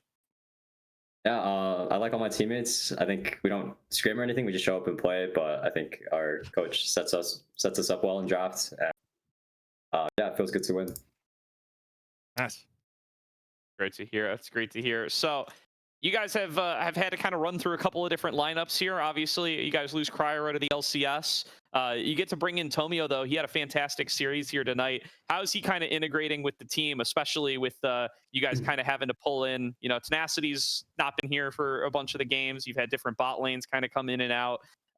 How's Tomio kind of gelling with everybody, given that you've had so many roster shifts over the course of the season? Yeah, this is our first games with him. I mean, he's a really good player, so I think he fit in just fine. Like, forgot what happened game 1, but I think he played game 1 really well. Game 2, it was like 90% all him for the comeback, and then game 3 he played solid. So, just, if you're a good player, just play league well. It'll show up well. Yeah, quick follow-up on that. So traditionally in NACL, it feels like he goes for the supportive picks a lot more, right? Plays a lot of the Vi's and the Maokais and the Sejuanis. Is he asking for these carries just because of the current meta? Or I'm curious as to how he ends up on the Aatrox and the Kiana in games 1 and 2. I honestly kind of forgot how he ended up on those champs. I think he asked for Kiana. All right. But yeah, I mean, it's Kiana meta, confident. Maybe. Yeah. He's good on those champs and he's confident. So, well, next week, you're up against some pretty solid roster here in Milk Esports. How are you guys feeling about that? Have you thought about it at all, or are you just gonna, again, rock up on the day and play some amazing League of Legends? Yeah, we haven't really talked about it that much, but I think we're just gonna show up and play our own game, regardless of the enemy. We'll just try to win. You guys look great. I'm keen to see how it goes. Sounds good. Sounds good. All right, well, last word's got to go to you, Young. Anybody you want to shout out? Anything you want to say before we close out the stream for the week? Shout out Akash, our coach. Shout out Gamer Girl for subbing in, and Mia, and Tomio as well for subbing in as well. And yeah. Awesome. Well, thanks so much for hopping on, man. Looking forward to seeing the rest of Conviction's run. You guys are now in the upper finals. You've made yourself some best of 5 series, if nothing else. So very excited to see how those are going to play out. Thank you to everybody at home for tuning on in today. Thank you once again to Zen Market. Reminder, that's code Aegis for 1,000 yen off your first international shipping fee, and Aegis 25 for 25% off your first purchase. We will be back on Monday with another featured matchup. Same bat time, same bat Twitch channel. It's going to be at 8 Eastern right here. And yeah, from myself, from Jay Beto, and from Caddy on Prod, it's been a pleasure hanging out with you, and we'll see you next time.